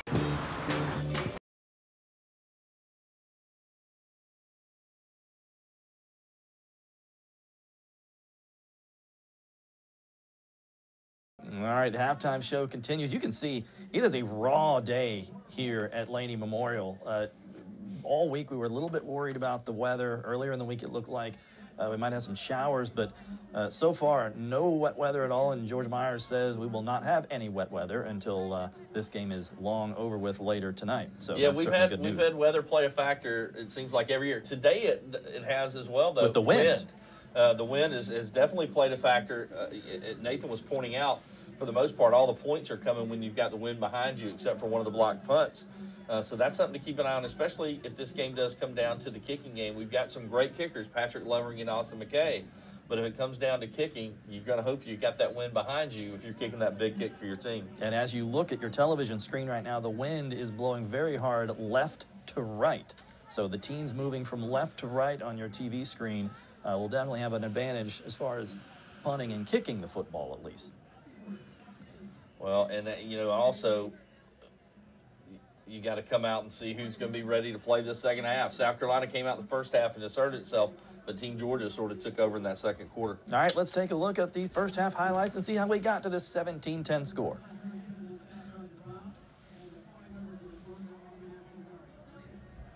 And Tanner White was at the bottom of the pile there. Might have joined that one slightly late. Tanner had such a good year this year, transferring over to North Augusta and leading that team, taking over for a 3-year starter. Here he just hands the ball off, and it's Keyshawn Brown who rambles into the end zone for the touchdown. The big Bamberg Earhart standout. Keyshawn Brown with a lot of D1 offers. Next, Team Georgia gets the football, and they couldn't go anywhere, and the punt was blocked. That one was blocked by Arnold, and it was recovered by Corey Collier for Team South Carolina. Collier, who's headed to Georgia Southern, gets the TD for the Palmetto State. I mean, it's 17-0. And here Team Georgia gets on the board. Big play by the Team Georgia defense. Elijah Mays, Kellen Weathers was the big one in there with the safety. And then Team Georgia with Demekus Taylor trying to run the ball there. He's stuffed. He had a big run earlier in that series as Team Georgia at this point was down 17-2. And here Jaden Jenkins gets it into the end zone to cut it to 17-8 for Team Georgia. And they would tack on the 2-point conversion, as you see right there, running the football with A.J. Brown. And that puts Team Georgia on the board. It makes it 17-10, and that is where we stand here at halftime. Yeah, so we are set up for an exciting second half here. And if folks, if you haven't watched a Border Bowl before, the last 2 years, you had the call 2 years ago down here when the game came down to a push into the end zone at the very end. Levin Lackey trying to get in, and Team South Carolina just wouldn't allow it. So it came down to literally a game of maybe 4 inches of that stopped Team Georgia from coming back to win that one. And then last year we were both here as Team Georgia was trying to drive for what would have been a game-winning score. All they needed was a field goal. It was a tie game inside the final minute. But DeJuan Bell from North Augusta, now at Furman, with the interception and pick 6, took it back, what was it, 72 yards? I'm not sure. Like hey, not only that, we talked about him the whole game and said, man, he hasn't made a play. 25-25, he makes the game winner. And by the way, at Furman, he was named Special Teams Player of the Week this year once as well, so he had a big freshman season. So who will be the star we talk about after this game? We got a whole half to figure it out, but first, let's take it down for an Augusta Auto Auction sideline report. Brendan Robertson has Team Georgia coach Todd Booker. Yeah, that's right, guys. All right, Coach, 17-0 there for a little while, but your team, a little special teams play from Daquan Bloodsaw, and you get in the end zone, go for 2, right back in this game. Yeah, we got off to a tough start. But our guys really, didn't give up. We had a good second quarter. I thought we're starting to move the football a little bit now. If we can just cut down on some mistakes, I think we are set up for a good second half. And one thing I noticed, you got the monitor over there. You guys get real-time feedback and talking to the offensive line. Are the things that you were working on all week sort of playing out as you thought more towards the second quarter? They were. We were executing a little bit better second quarter. I thought, we had some penalties and we got behind the chains and it made it tough on us. But like I said, second quarter we started moving the football a little bit. We got a big safety, got a score, and it put us back in it. All right, good luck in the second half, Coach. Thanks a lot. John A.B., back to you guys. Thanks, Coach. Thanks, Brendan.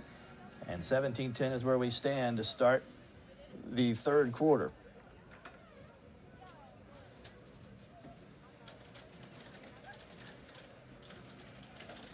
Team Georgia will receive the the third quarter kickoff, second half kickoff.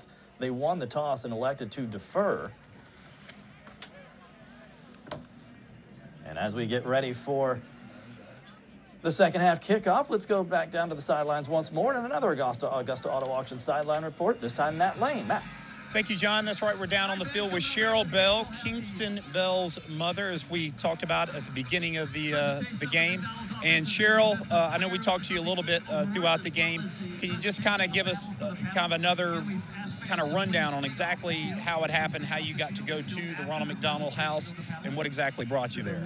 Well, it started when he was 4 months. I took him to the doctor for a regular cold. And Dr. Kinsley told me that his heartbeat wasn't regular or whatever. He sent us the X-ray, and he had a enlarged heart, and they sent us to cardiac pediatry. And that's when they did the echoes, and they found out that he had 3 holes in his heart called VSD, ventricular septal defect. And from then, we was trying to schedule surgery or whatever. And he always ended up sick or whatever, so we finally ended up being able to do it on December the 19th or whatever, and everything was good. Everything went good, and then like a week later, he caught a virus, and he went back down or whatever because he caught an infection in his wound area where they had to cut him open at, and they had to go back in and clean him out or whatever, and now he's doing good. But in that moment, I can't even imagine how scared you might have been. How did kind of the Ronald McDonald House step in and reassure you through that whole process? It was good. Like, I didn't even know about the Ronald McDonald House before this happened or whatever. And I really appreciate it because it has helped out a whole lot. I'm staying 2 minutes away from him. I walk over there every day. Yes, sir. Yeah, and just kind of finishing up with you, I'm gonna let you get back to it, but just what do you think is the biggest misconception or something that people might not know about the Ronald McDonald's House? Like you said, you didn't really know until you actually were down there. Yes, sir. It's very helpful for families, especially from far away, living distances away from the hospital or whatever. It's very helpful. It really is. Well, once again, I want to thank Cheryl Bell for coming down. I know it's kind of a hard thing to talk about, big moment of her and her son's life, but really do appreciate you joining us. Back to you, John.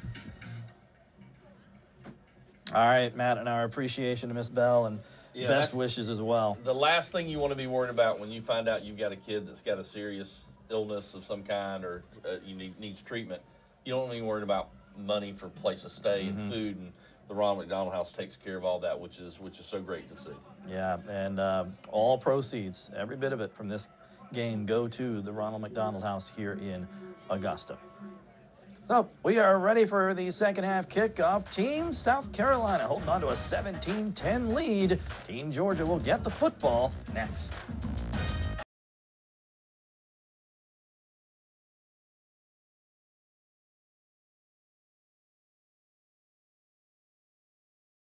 Team Georgia set to receive the second half kickoff, down 17-10. And if you weren't with us during the halftime show, we mentioned the wind. It is whipping from left to right as you look at your television screen. So that could be a factor. If kicking comes into play, and as close as these games have been the last few years, no reason to think that it wouldn't. On the near side, it is Thomas Hudson from Butler on the return. Knocked down at the 32-yard line. Nice return for Hudson. And Hudson gets it out across the 30, and that's where Georgia will start the possession here. They dominated the second half to get back in this game, but they still trail by 7 points. So we'll see what Todd Booker, the Harlem coach of Team Georgia, dials up on the opening possession here.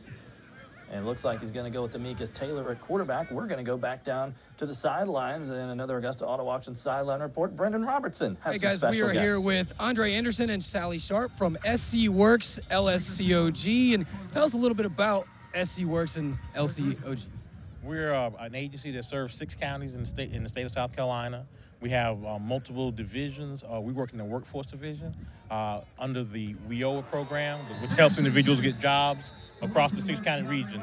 Those 6 counties are Aiken, Allendale, Bamberg, Barnwell, Orangeburg, and Calhoun counties. We are in service to 315,000 of its citizens and all the employers that inhabit that 6-county region to make sure they get quality employees on the job site and make sure job seekers find quality work. Right, it's very important to merge the two, people who are looking for an opportunity and those who may have an opportunity for them. That's right. Our slogan is we serve the job seeker and the employers. Two customers. Well, we are certainly glad to have you with us here today at Border Bowl 6, and hopefully we can get you upstairs and out of the cold, and we'll send it back up to the booth with John Hart and Ashley Brown. Guys? All right, and our thanks to SC Works for joining us as a Border Bowl sponsor this year. And we didn't miss a whole lot during the interview because Team Georgia is kind of spinning its wheels a little bit. Yeah, if I didn't know Brendan was that hot, I would have given him my extra pair of gloves. Brendan, listen. I'm that cold, I mean. I went to the Falcons Green Bay game in Green Bay last month. It was 12 degrees outside. Brendan acts like he's down on the frozen tundra. I couldn't resist. Oh, man. Taylor going to air it out and overthrow everybody. Well, the first play, while the interview was going on, he looked like he was going to have a completion. But DeAndre Lester was lit up by A.J. Williams. And if I'm throwing the football, I try to avoid number 1 for South Carolina, A.J. Williams. He's going to Wake Forest, tremendous athlete, and really put a big hit on Lester on that first play. A.J. Williams, one of my favorite Twitter handles. He's number 1, right? Yeah. At Can't Stop Uno. Hey, I like that. It's technically Can't Stop _Uno, but creative. So Team Georgia going to have to kick it away here and nothing doing on the opening possession. Let's see if they can get the kickoff. Just stay right there where you are. And the flags do fly. It's going to be a false start, I believe. And it was Dead ball. False start, number 14 on the offense. He's 5-yard lined up penalty. as the left, basically tight end or whatever. And all he's trying to do is they've got so many guys on the line, and I don't know if that's a rule violation or what. they got all these guys on the line. I just think they're trying to figure out how we can stop them from blocking a punt here. High snap, and Jones running for his life and will be dragged down by Kendall Brown, the defensive lineman from Williston Elko. Wow. More special teams trouble for Team Georgia and Team South Carolina with a huge play and in business in the red zone. Well, Kevin Jones enjoyed a great year. Led the state in punting. He probably enjoyed the banquet last night. He's probably not enjoying today too much. 2 block punts. He had the 153-yarder, and then this time, I mean, basically another block. Rough day for the special teams unit for Team Georgia. Now South Carolina is set up in great shape. Tanner White comes back out. Lead the South Carolina offense. From the 14. White will keep. Down near the 10. And if you're Team Georgia, somebody's got to come up with a play. All you guys are stars. You know, all you guys were the best players on your team. Somebody's got to step up and make a play and make up for the special teams blunder.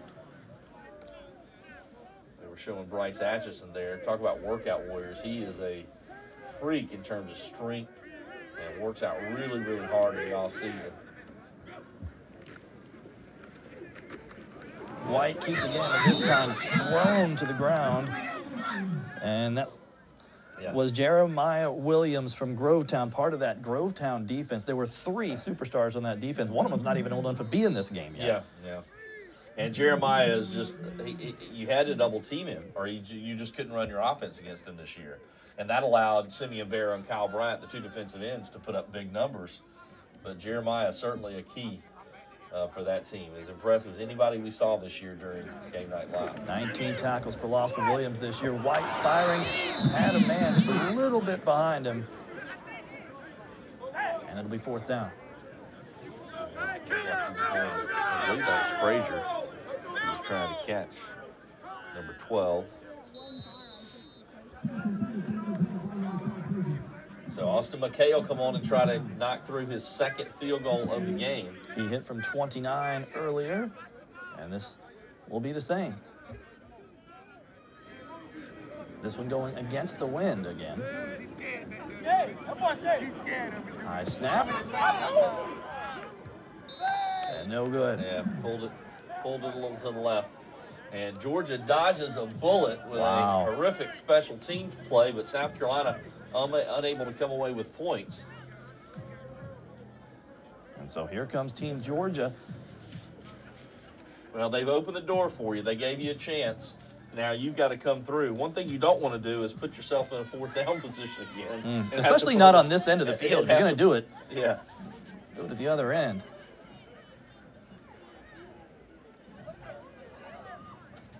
Don't forget, at the end of the game, we'll be naming our offensive and defensive players of the game. We have several nominees already, or candidates, I should say. Oh, yeah, there's some to look at. And it's going to come down to, we said it before the game, the last 2 have come down to the wire. We think this one's probably going to be the same, but it's looking more and more like that here. Jenkins back in from Jefferson County. Gets the corner and pushes the pile ahead, still on his feet, and shoved out at the 33-yard line, 32-yard line. You can see why Georgia Southern likes this kid so much. And you don't know what he's going to end up being at the next level. But he's big, he's strong, he's physical, he can run it. He's got a chance to, again, we said they've had some local players having big years for Georgia Southern this year. I wouldn't be surprised if Jenkins goes down there and has a good career as well. 12-yard pickup on 1st down. Not going to get that on 2nd down as he is hit by a wall of White at the 32. Play made that time by Team South Carolina's Desmond Lawrence from Silver Bluff. They've had some pretty good Lawrences from Silver Bluff. One or 2, yeah. got one getting playing this weekend. Playing this weekend and getting paid. Yeah, Dallas Cowboy defensive end. DeMarcus Lawrence. Yeah, it was a great year at Silver Bluff. Went on, ended up playing at Boise State You also had Marcus Lawrence, who started at South Carolina.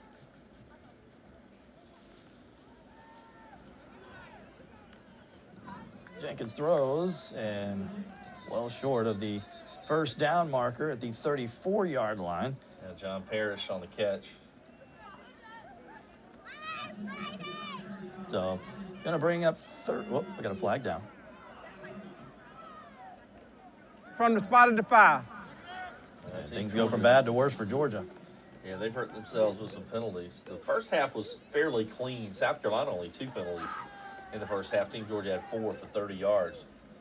One thing, though, that neither team has been able to really throw the football that well, although, you know, in the first half, I guess Tanner White was 5 of 7, but it was mostly short stuff. In the previous games, we've seen them airing it out, big plays, and that's just not been the case in this game. And obviously, with the running game, some of the, you know, the players they have running the football, you might tend to run more, but I figure the coaches may open it up here a little bit in the second half, and we haven't seen that so far. It has been a defensive struggle. Now Taylor back in at QB. And they finally go to the screen. DeAndre Lester from Washington Wilkes. He's up to about the 19-yard line. They've got to get all the way to the 42-yard line for a first down. And I like the play, and Lester obviously can motor. I just, at some point, A.J. Brown, Daquan Bloodshaw, you got all those kids over there sitting. You got to get the ball in their hands. Third and about 23 here. Well, let's see if Taylor lets it fly. He will.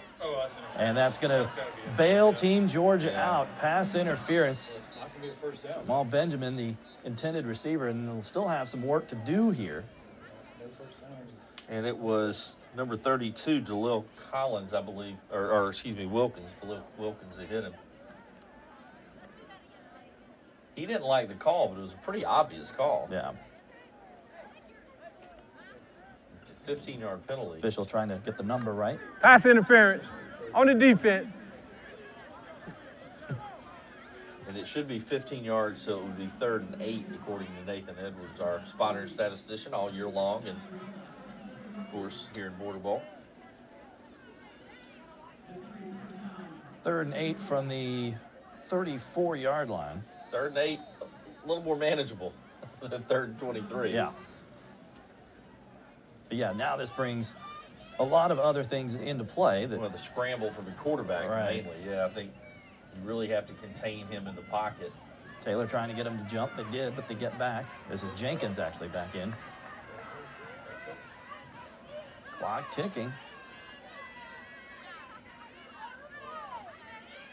Jenkins, nobody open. Takes it himself, and he'll be 4 yards shy. And to Team South Carolina's credit, you're right, John, nobody was open. They had everybody covered all over the field. And Jenkins, there was a little bit of confusion anyway. They were trying to draw him off sides, and when they didn't, he had to go to the sideline a little bit to find out exactly what they wanted him to do, which is a little bit odd in that situation.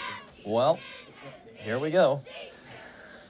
Yeah, it has been an adventure, to say the least, for special teams, for the punt team, for Team Georgia. You got to feel for Kevin Jones, as you said, one of the best kickers in the state. And now we have a low snap. And he'll get this one away. Good job by him. A low lining kick taken by Williams at the 10. The Bamberg Earhart Star looking for room. There's not going to be any good coverage by Team Georgia. Well, great punt, too. Let's take time out for another Augusta Auto Auction sideline report. This time, Matt Lane. Matt. Thank you, John. That's right. We're on the field with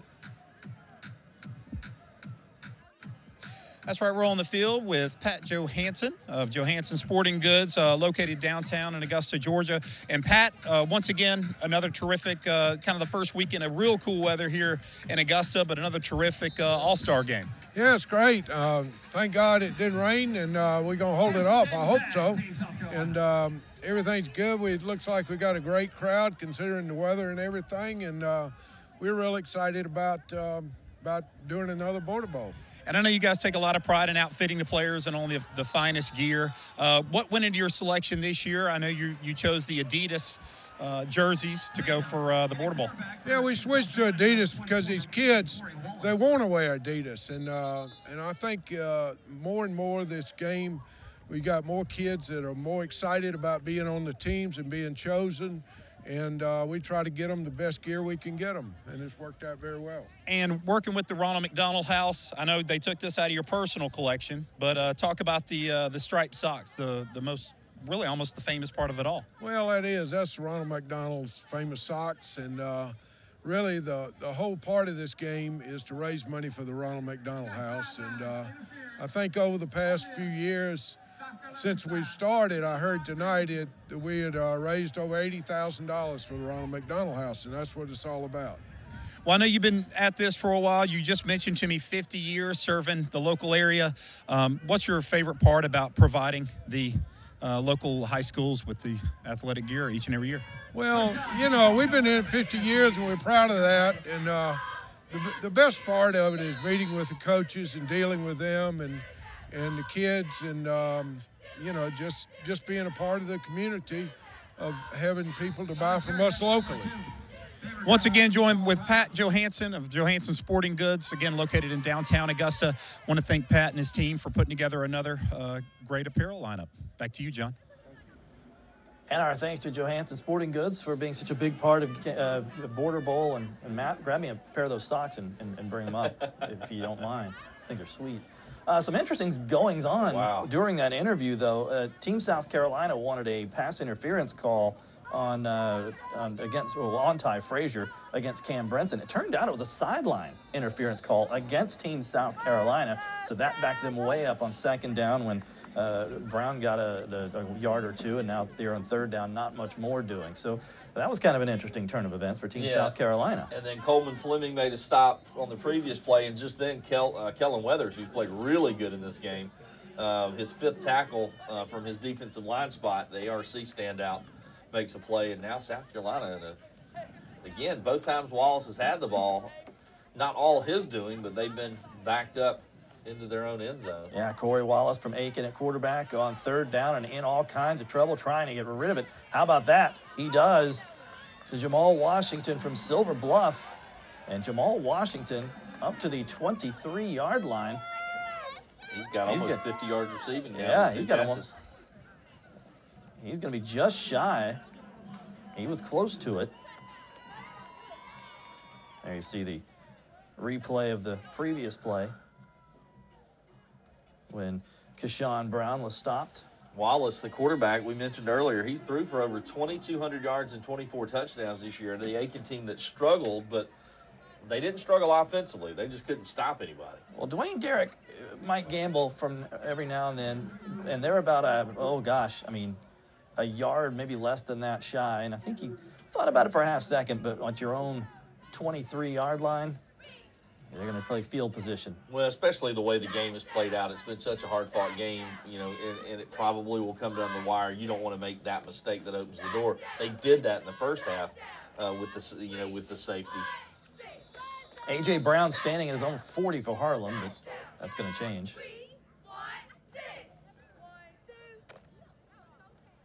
that'll back him up and give A.J.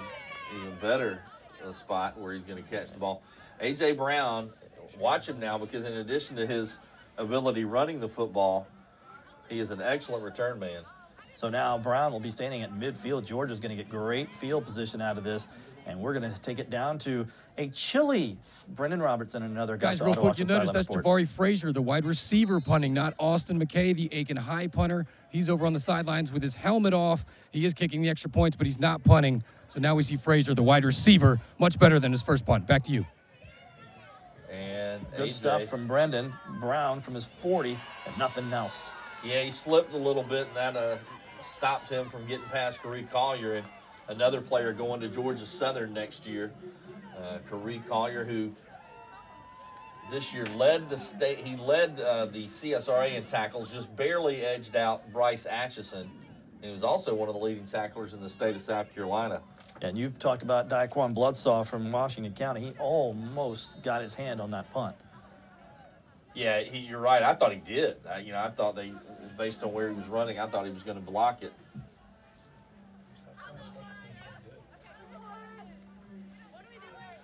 Yeah, Team Georgia, great field position. Let's see if they can do something with it. So far, their drives have not amounted to much here in the third quarter. Demekus Taylor, the Thompson quarterback, back in. He'll get the call on first down. Yeah, pretty good pickup. Yeah, about 6 yards, maybe 7.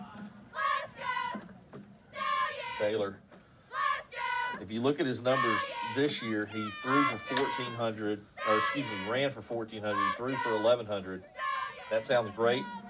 Those numbers pale in comparison to what he did his junior year at Evans, where he led Evans. They were one of the highest scoring teams in the state of Georgia his junior campaign in 2017. All sorts of receivers to the near side at the bottom of your screen, and Taylor will take it again, but this one's coming back. He is not happy because he knew he had some room there. And 5-yard penalty from the previous spot. One thing Taylor's done this year, too, he's got another role. He is the quarterback for the basketball team, playing point guard for Thompson. They got a pretty good squad this year. Probably if you were ranking an area top 10, that Thompson squad will be somewhere in the middle of the pack there, 5 or 6, maybe even 4. Well, did you see who was guilty of the penalty? I did not. Christian Coulter, his teammate from Thompson, so I'm sure he'll let him hear about that. Oh, yeah. It may have cost Taylor a big gain because he had some room.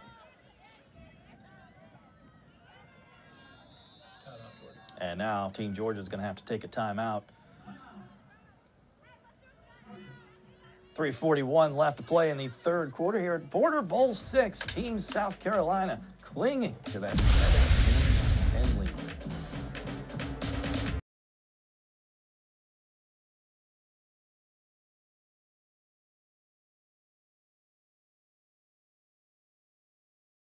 Team South Carolina still leading in the third quarter here, and one of the big reasons why a man who told us they would step on Team Georgia's throat, Charles McCoy, is standing by down on the field from Strom Thurmond High School with our own Brendan Robertson. That's right. Yeah, Charles, they just announced to the audience over TV your quote you gave us during practice that you wanted to come out here and step on Team Georgia's throats. You guys did that early, and now you find yourselves in a bit of a dogfight. Yes, sir. We just got to keep battling. You played in the North-South game. Well, how does this Border Bowl game stack up? It's pretty good. Shoot, it's always been a dream to play in this game. I've seen a lot of my fellow teammates that I played with in the past playing it, and I always wanted the opportunity, and I'm glad I got it. All right, get back out there, get popping. Thanks, Charles. Good luck. John, AB, back to you guys. All right, Brendan Robertson with an Augusta Auto Auction sideline report, and our thanks to Charles McCoy, who I like that attitude. I love that it shows you that what we talk about. As a younger player, he watched this game and wanted to dream of playing in it. Now he is. I think that's what we wanted from this game for sure. And Team Georgia wanted a first down, and they got it. Picking it up is DeAndre Lester, the wide receiver from Washington Wilkes. And that's one of the, that's the biggest offensive play from Georgia since early in the second quarter. Third quarter stats, according to Nathan. Before that play, Team Georgia had 21 yards, South Carolina 19 yards. By the way, DeAndre Lester, back-to-back years of over 50 catches and over 800 yards. Going for him again. And the flag. It'll be pass interference. They had Lester.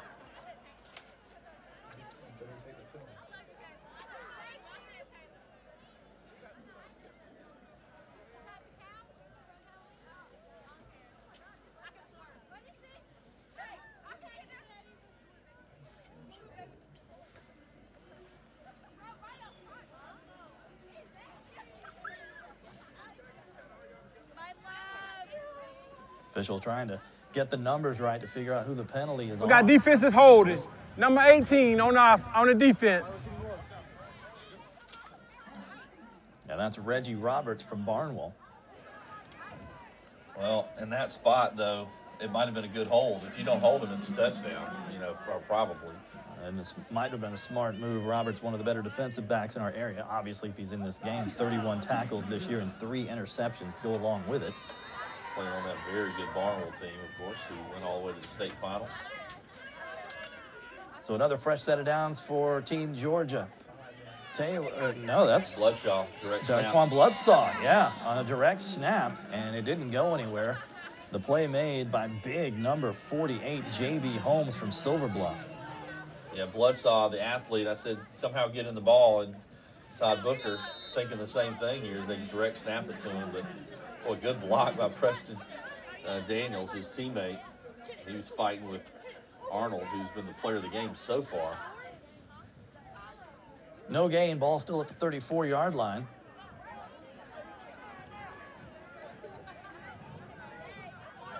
And yeah, they got to get Team set. Georgia's confused here on offense. Now they're set. It'll be Jenkins at quarterback. Yeah, Riley at running back. And Jenkins runs behind Riley and picks up a couple. Well, it's not necessarily pretty, but what they are doing is eating up the clock. They're moving the ball. A big possession here for Team Georgia. They can come away with some points. Robert Witt on the stop for Team South Carolina. Yeah, Robert Witt, another one of those. We had in this year, one of the positions that we were loaded with, in addition to running back, was defensive ends. And, you know, Robert Witt, one of those defensive ends who had a big year. He had 20 tackles for loss, 10 sacks, 3 forced fumbles for Strom Thurmond this year. They need 5. Good block. And just short, about a yard and a half short is J.Q. Brown from Grovetown. And now, I'm imagining Todd Booker will... No, they said first down. Boy, good spot. And so... Derek Yeomans. Georgia will keep the drive moving. I thought he was a yard and a half short. Yeah, Derek Yeomans for Team South Carolina got the stop. Like you said, it looked like maybe a stop short of the first down, but it is a first down for Team Georgia here. And into the red zone at the South Carolina 20. Let's see here on the replay. You see Taylor now. He gives to Washington. Just inside the 20. We have a man down for South Carolina. Looks like he just might have gotten the... Nope, he's up limping. That is... Nobody wants to come out of this J.B. game. Holmes, Yeah. no. And here comes J.B. Holmes to the near sideline. Hopefully. Well, credit the South big Carolina up there. front, the linebackers included, but also the defensive line, because we thought Georgia was going to have a lot of success running the football today. And they've done a really good job at shutting down, especially the running backs. The quarterbacks have gotten a little bit of yardage, but they've done a great job stifling this offense for Team Georgia. 2nd and 9. Taylor. That's going nowhere. He was looking for Benjamin. And that was going to be down even if he caught it. I do say he caught it. But it's going to bring up 3rd down and 14. They are now saying incomplete. Yeah. So they had moved the marker as if it was a completion, and now they say incomplete. And either way, it'll be 3rd and 9. Inside now the final minute of this 3rd quarter. And now we're going to have another discussion. The discussion is about whether or not it was a complete pass, and again, the official who was close to the play says incomplete pass. So, like you said, 3rd and 9. Big play here for Team Georgia. Yeah, they need to get to the 10-yard line. Taylor throwing for it. End zone. Out of bounds. Oh, man. Oh. And how bad did Benjamin want that? Jamal Benjamin from Lakeside. Let's see the replay if we can watch it get close. A look. It's on the far side of the field. It's going to be tough to see here, but the referee right on top of it. He was right there. Now what do you do if you're Todd Booker? You're down 7 inside the final minute of the 3rd quarter. It is 4th and 9. And it looks like they're going to at least set up like they're going to kick a 29-yard field goal. Patrick Lovering this year, 8 of 13 on field goals. He did make one from 57 yards. He also was 38 for 42 on PAT. So he's here. He's one of the best kickers in the area, obviously. This one's, my apologies, this one's going to be a 35-yarder. Wind at his back, though. Don't forget that. Can they get the snap off and get the kick off? That's the question. First part, yes. Second part, push to the right. Both teams have missed field goals now. Well, it is time for part 2 of our Stump AB trivia question. God, 2 for 2 sounds so much better than 1 for 2, John. Come on. Our Georgia National Guard trivia question. We're happy to have them on board for Border Bowl. This one's a little weak. This one's a little different. Okay. All right. I'm with you. So the only representative from Glen Hills in our game, we haven't had a chance to call his name, so we'll do it now, is Kyle Frazier, the defensive lineman.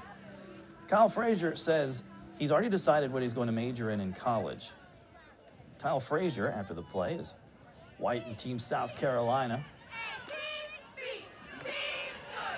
Great job staying on his feet by Jeremiah Green, but he is going to be, well, he's still on his feet. Goodness gracious. And he'll finally be dragged down all the way back at the 6-yard line. So the end result of that's going to lose 4 yards. And that might be the final play of the third quarter. Said he wants to major in kinesiology. Okay. My trivia question for you, AB. Yes. What is kinesiology? The study of the body? Well, don't answer now. You have to think about it. Well, all right, yeah, because that might be not specific enough. I think I know this. All right. Well, this is the one I thought, it's kind of a wild card. Yeah. It's the one we're going to end the year on. And we're going to end the quarter on it as well. So you have some time to think about it as we will enter the fourth quarter with Team South Carolina, a scoreless third quarter, by the way, as Team South Carolina still leads 17-10 with 12 minutes left to play in Border Bowl 6.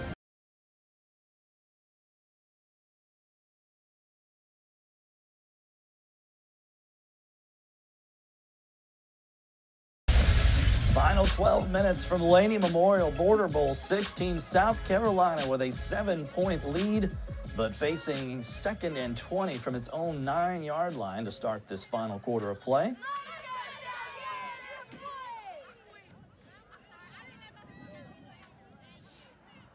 White, great pump fake. Yeah. And what a play! Are you kidding Oh me? My goodness! Are you kidding me? Jenna Smack Walker from North Augusta all the way down to the 6-yard line, and a touchdown-saving play made by Jarvis Washington. It looked like it was going to be an incomplete pass. They were going to Frazier. The ball was tipped, but it was tipped right into the hands of Walker, the North Augusta connection. And I'm not going to say what it reminded me of, John, because I don't want to bring it up. Don't say it. It looked very similar. But it did. To another play that was pretty famous a couple of years ago. There was a Team Georgia quarterback that, not from the Border Bowl, but a Georgia quarterback who threw that pass. He was Tanner White's favorite target during the season. 29 catches for 364 yards, but none of them quite like this. Watch the play. A great play made by the defensive back. That was, I believe, number 3, Jarvis Washington, but how could he know the ball was going to be tipped right into the hands of Walker? A.J. Williams, direct snap. He did play quarterback at Bamberg this year. He stopped after about a yard. Wow. Because of the lack of offensive production in the third quarter, everybody gotten really quiet. That woke everyone up. 88 yards on the pass play from White to Walker. It'll be 2nd and goal now from the 8. Here's what we were talking about earlier. Somebody in this spot, you need a leader to step up and make a play. Team Georgia desperately needs it. As tough as points have been to come by, you don't want to go down another score here. There's always a play we remember from Border Bowl. Will that be the one, or is something else about to happen as Williams gets popped and popped hard? That was Miles Jackson from Jefferson County. He's another kid that will be playing at the college level next year. He's also another kid who transferred, had a lot of that. Miles Jackson left Jefferson County, went to Grovetown, then went back to Jefferson County for his senior campaign. Had a really good year this year. He had a 3-interception game as a junior at Grovetown. So this is a big play with 10:18 left to play. 3rd and goal from the 8. And it's Wallace in there. Yeah, Corey Wallace from Aiken. He has his man. Touchdown! I know everybody was yelling for Wallace to throw it, but I really like the quarterback's patience there. It was Aiken connection as Wallace hit his teammate, Stavon Porter. Stavon Porter, by the way, the second Porter in his family to play in the Border Bowl. Well, that's, if you count his regular season and now, that's his 9th touchdown of the year from Wallace. 35 catches on the season, 524 yards, and 8 scores. And by the way, the North Augusta connection got him down there. The Aiken connection gets him in the end zone. And speaking of Aiken, Austin McKay extends the South Carolina lead to 24-10. Boy, that tip pass. What a huge play. Wow. Wow. All right. So South Carolina with a 2-touchdown lead. Georgia will try to answer.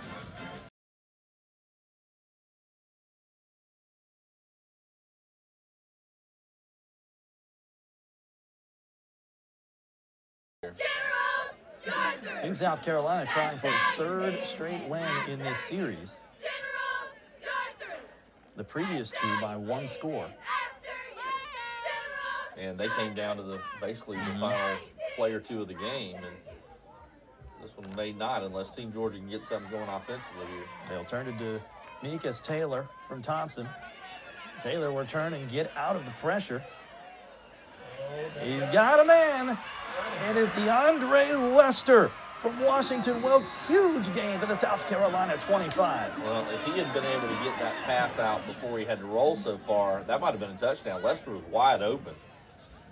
And he was able to wait on the football for a while, but you see Taylor had to avoid the rush. And it was Arnold again who was trying to get after him. But a good job by Taylor to keep his eyes downfield. 44-yard strike from Taylor to Lester. And Lester is emerging as a potential player of the game candidate for Team Georgia. He's on the near side at the bottom of your screen. Taylor looking the other way now, keeping.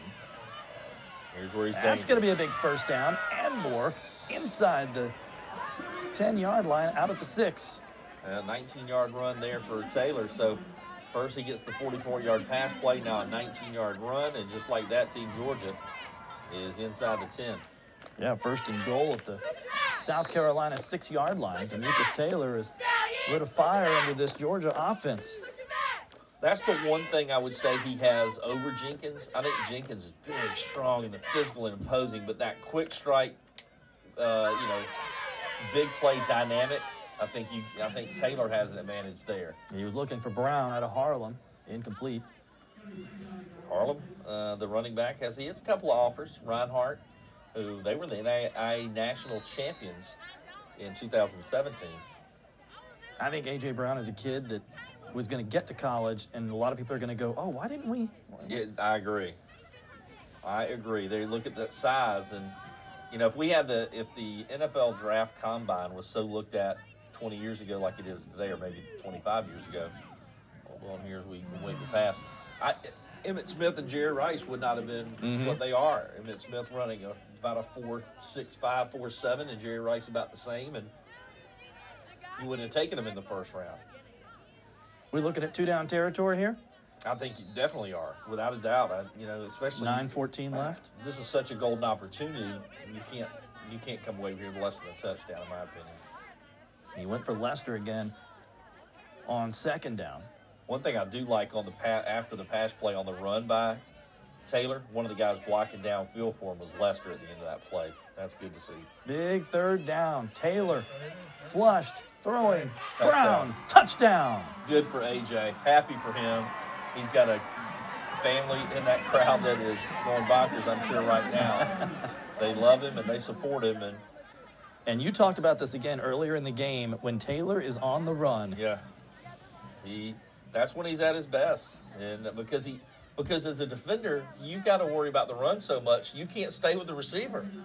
And in that case, he was able to find a little bit of a gap, a little crease in the defense, and it's a touchdown. And Taylor with a really good drive there. The big pass play for 44 yards, then the run, and now the touchdown. Lovering, the Aquinas kicker, trying to pull Team Georgia within 7. This is big because they have struggled with special teams, with snaps, with kicks getting blocked. Well, let's see what this is all about. 12 players for Team South Carolina. That's one way to get an extra guy in there and block it.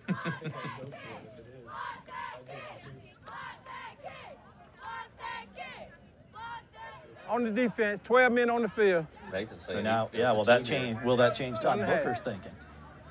Well, if you hadn't. There's a Ken Nugent one call, that's all moment from Team Georgia. He's and gonna Todd go for Booker, two. yeah, he is going to change his mind and go for two after the penalty. The only reason I don't necessarily love this is because you're down. If you don't get it here, it forces you the issue. It forces you the issue later in the game. I don't know that this is. You'd rather wait and what go I would for do. two later as opposed to Maybe. now. I think you have a choice, is what I'm saying. You have a choice to either win the game or tie it. Well, apparently Todd Booker is weighing those options as well because Team Georgia has taken a timeout. Well, now, what he's taking into account is they haven't been able to snap the ball or kick it all game long, and that's what he's looking at more than anything, probably. By the way, don't miss out on McDonald's Sweet and Spicy Honey Barbecue Glazed Tenders featuring McDonald's all-white meat, crispy buttermilk chicken tenders, hand-tossed and glazed to order, and a new Sweet and Spicy Honey Barbecue Glaze made with brown sugar and a variety of spices. McDonald's, I'm loving it. You got a shout-out at the banquet last night, AB. Did I really? The representatives from McDonald's were very sad you couldn't make it because they said you're responsible for most of their income on the glazed tenders. Me promoting it or me eating it? I can take that two ways. Well done, well done. We did enjoy some tenders. We did that. Yeah. The first night they brought us a bag. Man, they were good. And they do go for two with Jenkins, and he is in. And how about that? Team Georgia is back within 6, 24-18. And now it looked like looks great now. If you're Team Georgia, you were looking at the clock saying we're running out of time. Now there's all kinds of time. And as Nathan, That's the second two-point conversion they've gotten in this game. Nathan points out, yeah, stopping Jenkins from 1 yard out is not something I would like to try. Isaac Johnson from North Augusta gave it a shot, but it's like Herschel Walker and Bill Bates when he gets some momentum behind him. Well, I bring up the Herschel Walker, Bill Bates story only because our director, Scott Elledge, brought it up to me earlier this week as one of those images in college football history that if you're a Tennessee fan, which he is, you're still seeing it 30 years later. Heck, I enjoy seeing it 30 years later. I enjoy it, and I'm not a fan of either team, but it's just one of those iconic. Yes. Especially if you're from the South and you know about Larry Munson, and you know it's one of the iconic calls in broadcast history. And it was the coming out party for maybe the best, I think the best player in the history of college football, but definitely the best freshman. So how will Team South Carolina respond? Relatively short kick, and brought down at the 30-yard line is Green out of Aiken. So that's where Team South Carolina will set up shop. Well, South Carolina got a big play last drive. They could use, I don't know that they need the big play, but they need to move the football and keep that clock running, keep Team Georgia's offense off the field.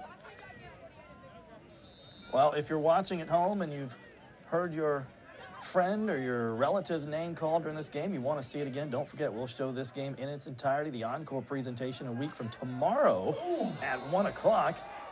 And if you are a family member of Preston Daniels from Washington County, you probably want to set the DVR for next Sunday because you're going to want to see this again. This is, you could make a video for a perfect tackle. This is your form tackle right there.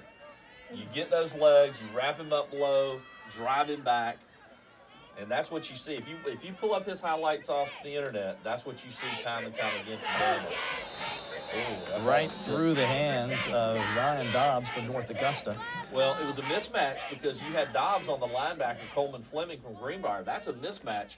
Dobbs couldn't hang on, and Miles Jackson, the safety, was coming up for the hit. If he'd been playing the football, that might have been an interception. And they are going with Corey Wallace at quarterback. Tanner White not in the game right now. He has played the majority of the snaps. South Carolina needs to get to the 40-yard line for a first down. Dumps it down, and I'd say, well short. Second effort for Brandon Harvey out of Barnwell, but it's still going to be about a yard shy. Coleman Fleming on the stop out of Greenbrier. And now Team South Carolina on 4th down and 1 from their own 39-yard line. And how about this? Dwayne Garrick is going to go for it, or at least look like they're going to go for it. And this is a huge call. The Flag offense down. moved, I think. 74, I believe. And the Team South Carolina players were very frustrated because I think they felt like they had it. Well, Instead, now they're going to have to punt. Yep. And that means you're giving the ball over to the very dangerous A.J. Brown. Yep, who will be standing at about his 35-yard line to receive this punt. And while they do that, let's head down for another Augusta Auto Auction sideline report and Brendan Robertson. Yeah, we're here with Demetrius Taylor, led that scoring drive, got this team right back in the game and about to get the ball back again. What did you see on that drive? I just know we needed to score fast, move fast. You guys change your philosophy at all from the first half to what you're doing now? Say that again? Have you changed what you're doing from the first half to what you guys are doing now in the second half? No, we haven't. We just got to execute. All right, good luck on this drive. Thanks, guys. Back to you, John and AB. Well, Daquan Bloodsaw almost got in there again on the punt. Yeah, that's the second time he's had a near miss. And luckily for Team South Carolina, it took a good bounce, and it's all the way down to the 26. You heard Taylor talk about, kind of echo the sentiments from Todd Booker at halftime, execution. And on that drive, they executed a little better, and things worked out for them.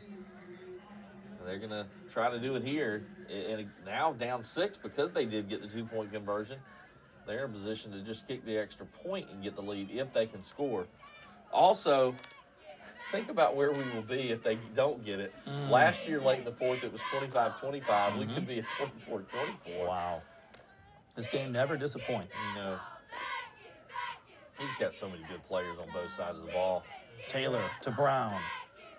3 yards. I like that game plan. Get the ball to Brown in space because he is capable on any play of taking it the distance. Clock continues to move now, under 7.5 minutes. They gave him 5 yards on that. Pretty good spot. Looks like Riley is in the game as well. And Taylor in the backfield by himself. 5 wide receivers.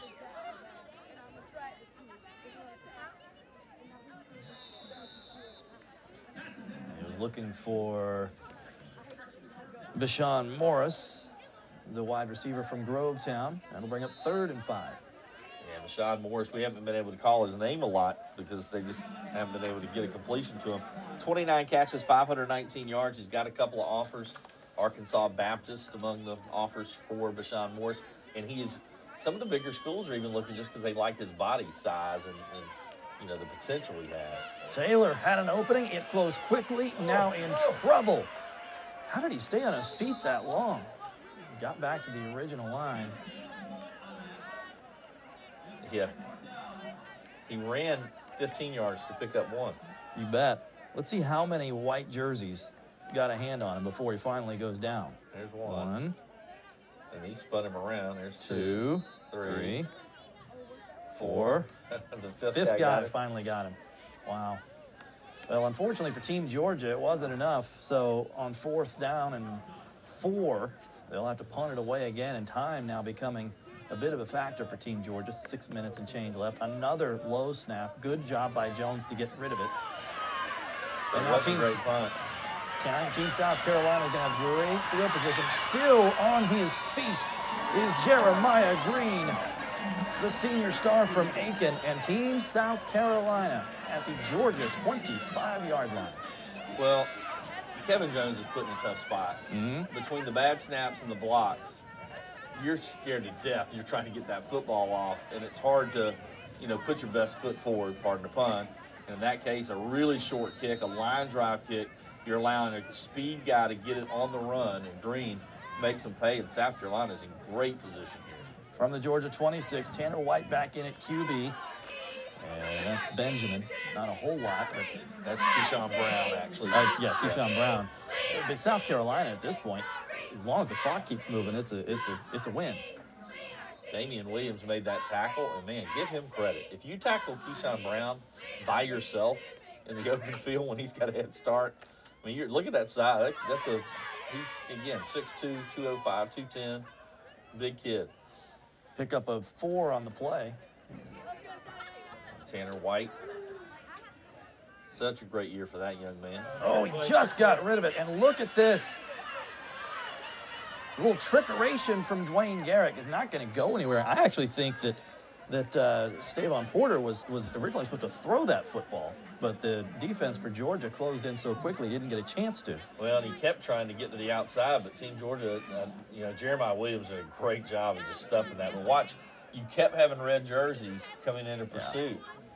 And it was Damian Williams, man, I really like him from Burke County, who came in to make the play. Unfortunately, one of his teammates, Chad Crumley, from Burke County, unable to play in this game because of injury, and he's an excellent defender as well. Loss of 7. This is Wallace of Aiken back in, and good play on defense, trying to get a number.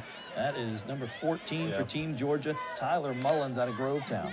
Mullins, another kid, another transfer guy. He was at Greenbrier, transferred to Grovetown, and he's another kid that will be playing on Saturdays. He's got a few offers he's mulling over right now. And so now, again, the wind is blowing, is at Team South Carolina's back. It'd be a 48-yard kick. Yeah, this would be a 48-yarder. And Austin McKay's long this year is 40, so this would be quite a stretch. As Nathan's pointing out, it was the trick play that really took him out of field goal range that would have put Georgia in a real bad spot. They're going to take call timeout and think about it. While they do that, it gives a chance to get the answer to our Army National Guard, Georgia National Guard trivia question, which was the lone representative from Team Georgia from Glen Hills High School is Kyle Frazier, who wants to major in kinesiology. AB, what is kinesiology? I know kinesiology is an incredibly difficult major. I know that.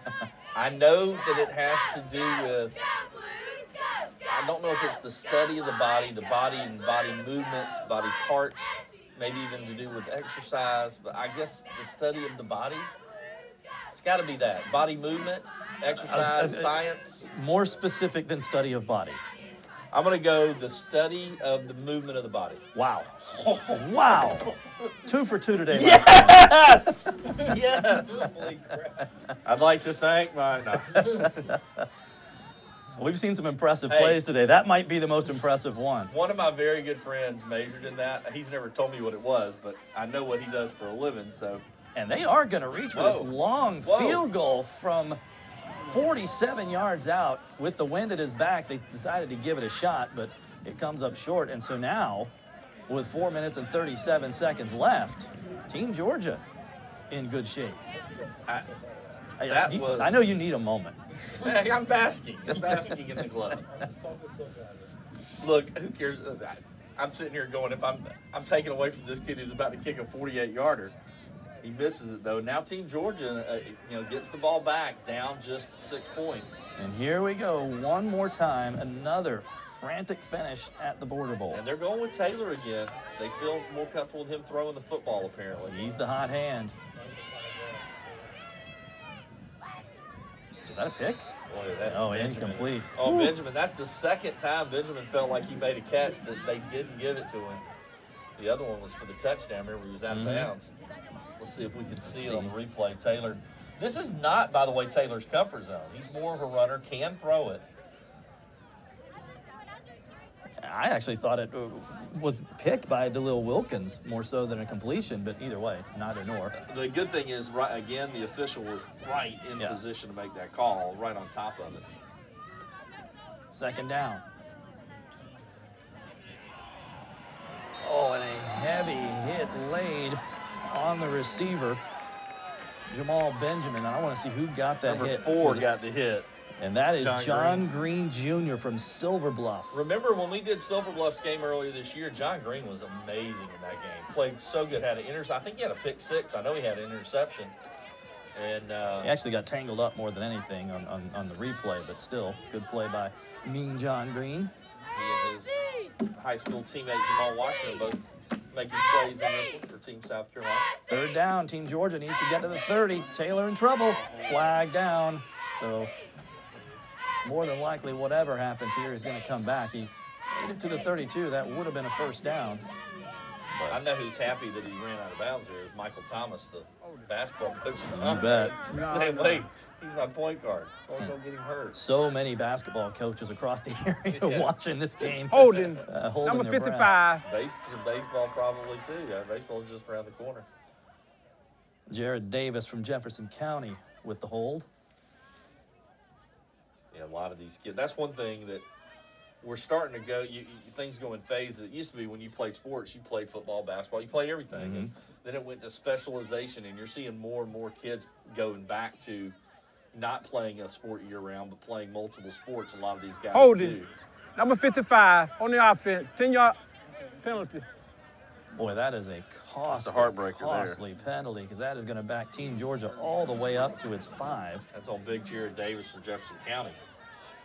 So it'll be 3rd and 25 now. They got to go all the way to the 30. Now, let's see what Todd Booker's got in the playbook for that, and not going anywhere. Well, whole now, host of white. Now you get to put Kevin Jones back there in his own end zone to punt the ball.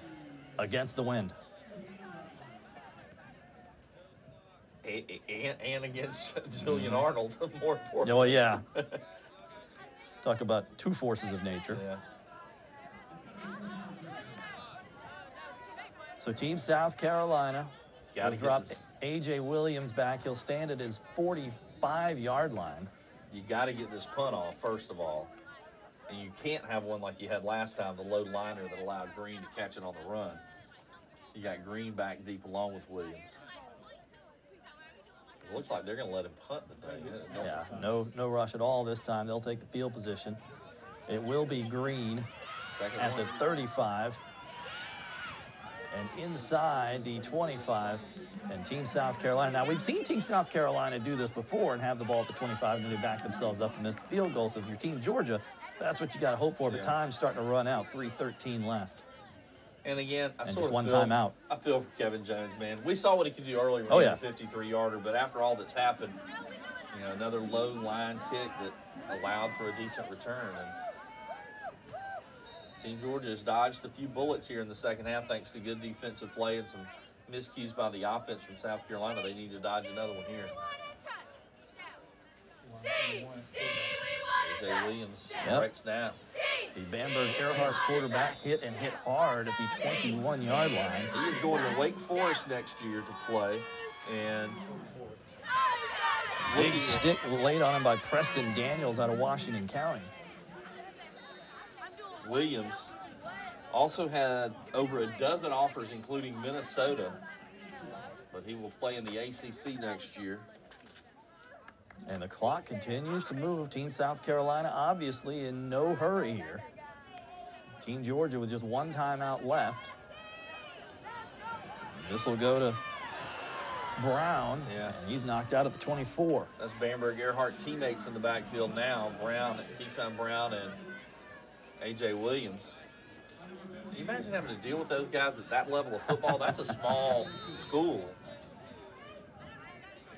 And a good job coming up. That was Cam Brinson. You finally got to call his name. Cam Brinson. 2 minutes to go in the fourth, and we see Cam. A great athlete from Aquinas, another kid who's got multiple scholarship offers, had such a great senior year.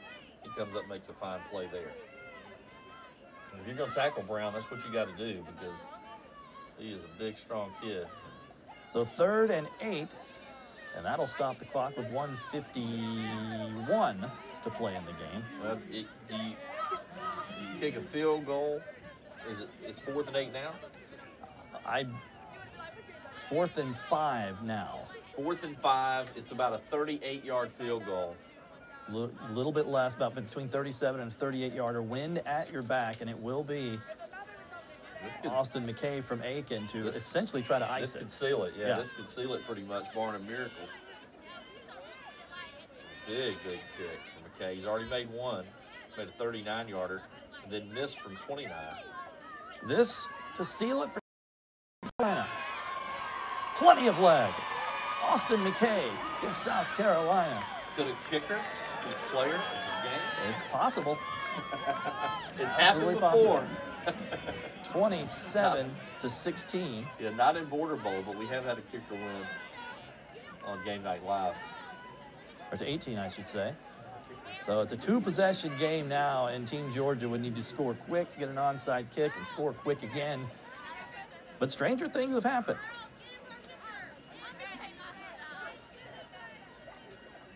Stay tuned for the post-game show, which is very special at Border Bowl because what these two teams are playing for, we don't call it the battle for the paddle for nothing. We will be awarding the paddle to the winning team, Team South Carolina, trying to take it home for the 3rd straight year. And if you're at home going, what's the deal with the paddle? Trust me, folks, these players care about that paddle, that trophy being displayed in their trophy case for another year. Talking to them at the banquet last night, it is becoming one of the more important trophies in local sports. We'll award that and talk to the winning team. And we're not quite done with high school football yet. When Border Bowl is over, we also have our WJBF Sports Greater Augusta Sports Council All CSRA Football Team Banquet. That will be Wednesday, January 30th, live at 7 p.m. We honor the best and brightest from football Friday night and Game Night Live throughout the year. So please join us Wednesday, January 30th, 7 p.m. right here on WJBF News Channel 6.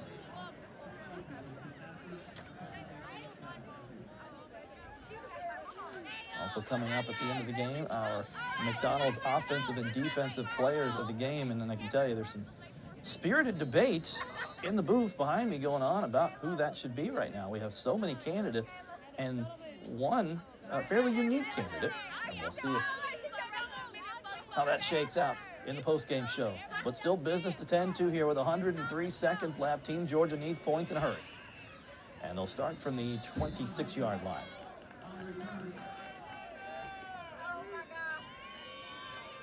I'm going to give George Myers and our weather team a shout-out, Micah Rumsey, Katie Reagan. This forecast is almost gone by the minute exactly what they said it was going to do today because as we're about to finish this game, it is getting dark outside. It is. But the rain has held off, and we have been able to get in a great ball game. It's not over yet. 97 seconds left. Team Georgia with just the one timeout.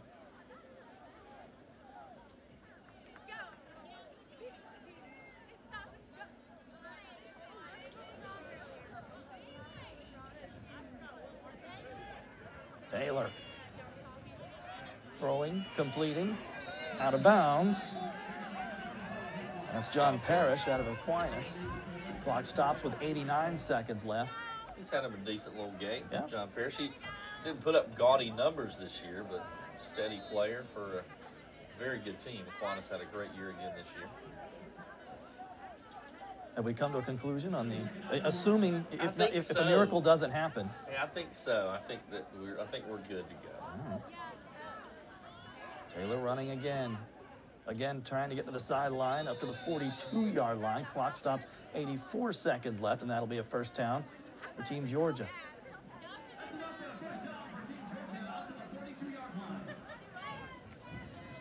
And again, it was Parrish. So Taylor to Parrish back-to-back as a fresh set of downs for Team Georgia. But down 9, just 84 seconds left. Yeah, I mean, you're going to need a big play. They're going to have to go downfield at some point. And this one's short. Might be a good thing, actually. That was incomplete. Yeah, he's looking for Clydell White, the third. First time we had a chance to call his name out of ARC. What a year Richmond Academy had. Starting 6-0 for the first time since 1969, making the playoffs. And by the way, they had Torrey Taylor had some great players on the team. Mason Cobb, their quarterback, but they had a kid that's a sophomore that had 5 interceptions in a game this year. Never even heard of it. Future's bright. Yeah. On Walton Way. 78 seconds left. 2nd and 10, South Carolina jumped early. Well, I believe that's Torres, if I'm not mistaken. Or actually, check that. That might be Robert Witt. Dead ball. Encroachment on the defense. 5-yard penalty from the previous spot. Well, it was somebody. Well, I saw the hair is with Chris Torres, 21. You see, he also has the long hair. Now, I saw the hair, but it's actually Robert Witt who's getting a head start. And he actually did both the play before, I thought, as well, but they didn't call it. Torres and Tanner White must have some vicious hair flip battles. Taylor, again incomplete. That one was closer to being picked than it was completed. Clock stops. 74 seconds left, and now third down for Team Georgia. While we have it second, definitely want to thank our crew that have been out here in the cold, not just today, but all day yesterday, setting up, getting ready for Border Bowl. And a lot of them are also in our Game Night Live crew all year long. Our director, Scott Elledge, in the truck with us. Michael Bukowski on replays, just to name a few. We have got the best crew in the business. Oh, yeah. And we couldn't do it without him. And looking forward to another year starting in August. But we're not quite done yet. Here's Taylor. Still on his feet. Boy, he's elusive, isn't he? Finally goes down at the 44. 103 left play, and it'll be a fourth down for Team Georgia. Was that Arnold again? I believe it was. Let's check the replay. That is 4 tackles for loss, 2 sacks, a block punt. Or 3 sacks. And he was like the 5th guy to, Taylor, it takes 4 or 5 guys to get to him. The 5th guy was Arnold. It's always good to see, though, one of those guys step up. I listed some sleepers. Arnold was not one of them. He certainly didn't get the notoriety of some other players in this game, but he has been the star on defense. Last gasp for Team Georgia. That's going to do it. Ball comes loose. And maybe a fitting end for Team South Carolina, as guess who? Julius Arnold comes up with the loose football, and that's going to seal it. 24 seconds left. Team South Carolina is going to win Border Bowl 6. And look, I hope Arnold's okay. He comes up a little bit, limping a little bit, but what a game and what a display he has put on today. Desmond Lawrence got the sack, but Arnold with the fumble recovery. So that gives him 4 tackles for loss, 3 sacks, a block punt that led to a touchdown, and a fumble recovery. Yeah, I'd say he's had himself a pretty good game. 5 total tackles in the game for Julian Arnold. What a game for the kid from Barnwell. Playing for his head coach, Dwayne Garrick, who will bring the paddle to Team South Carolina for the third straight year. Man. Wow. The Georgia boys going to be hearing about that one for the next 12 months. And victory formation for Tanner White and Team South Carolina. That will be the final play of Border Bowl 6. Team South Carolina beats Team Georgia. Your final score, 27-18. South Carolina can celebrate here at Laney Memorial.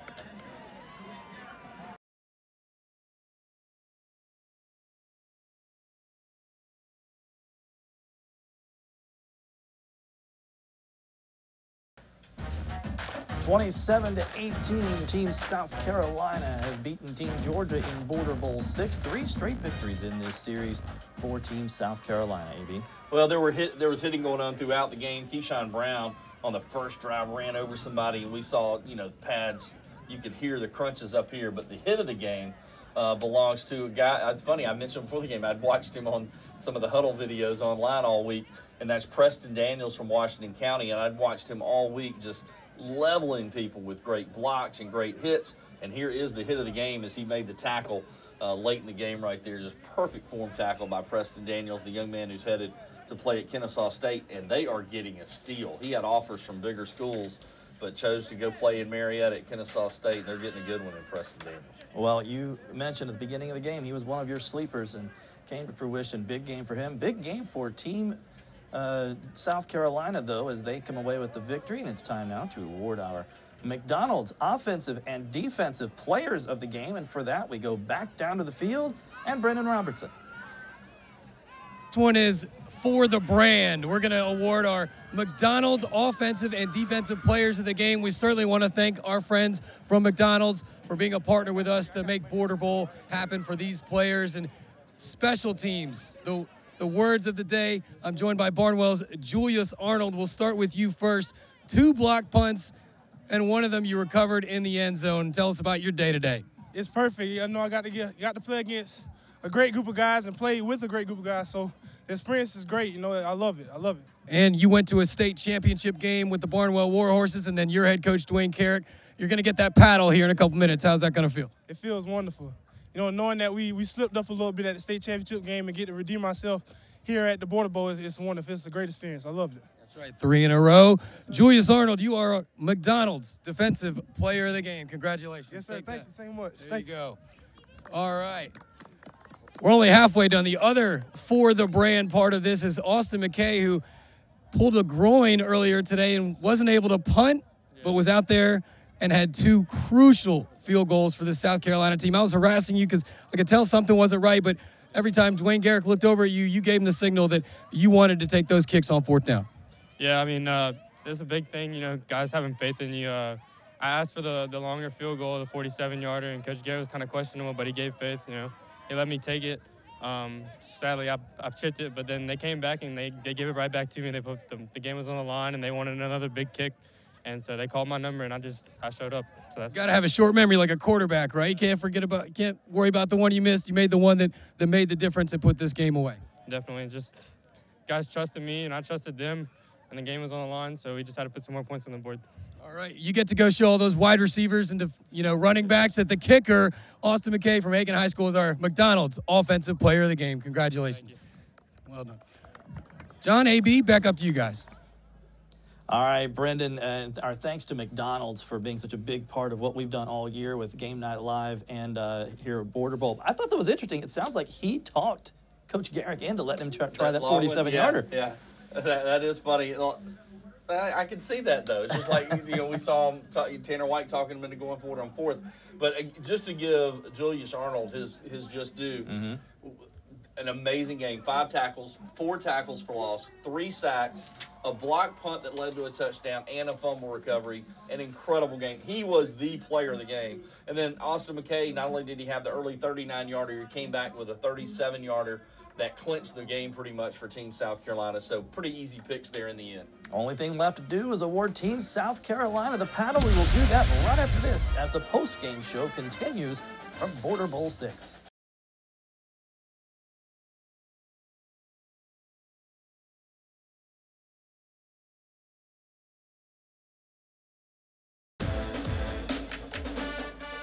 Team South Carolina, your Border Bowl champion for a 3rd straight year. It's the battle for the paddle. Time to give South Carolina the paddle. Once again, down to the field, and Brendan Robertson in the middle of it all. Yeah, I am in the thick of some very happy Palmetto State cheerleaders and players. Yeah. 27-18 over Team Georgia. The boys coming away with a win. We were at practice at Aiken High earlier, and you guys were playing it cool, but you all mentioned how much this would mean to win, and you got it done. Congratulations. And your head coach, Dwayne Garrick, Barnwell, going to a state championship, coached in the North-South game, and much more importantly, coached here in the Border Bowl, took this team to the win. Coach, tell us about the game today. Hey, great win. I mean, I told our guys I was so proud of how they came out in the second half and finished the job here. We practiced hard all week. There wasn't a whole lot of fun, I'll be honest with you. We came out and practiced, and we came for this moment right here, and this is why we practiced so hard. You jumped out to a big lead. And then you guys found yourselves in a bit of a dogfight. Yeah, without a doubt. We lost a little bit of field position early in the second half, and in defense, we kind of rose up to the occasion there, stopped them a couple times, got a little bit of field position back, just held on to the football. That was kind of the game plan anyway in the second half, and just make some plays, make things happen, and came away with a victory. And some big hits out there. The boys were popping, weren't they? Oh, it's big hits, and a lot of them came on our side of the river too. And staying on this side of the river, without further ado, I think you've been waiting for me to hand you this thing right here for the 3rd year in a row. Team South Carolina, there you go.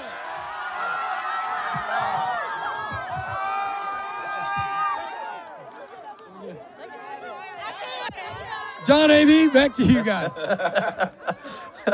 Somebody go help Brendan. That's awesome. That's good stuff. That is what makes this so special, that they care so much about it. They dream of playing in it, and then they dream of this moment like this. Pretty awesome, and congratulations. They did 3rd win in a row for Team South Carolina. That will put a lid on our Border Bowl and our Game Night Live broadcast for this year. We will see you again in August. Until then, good night from Laney Memorial.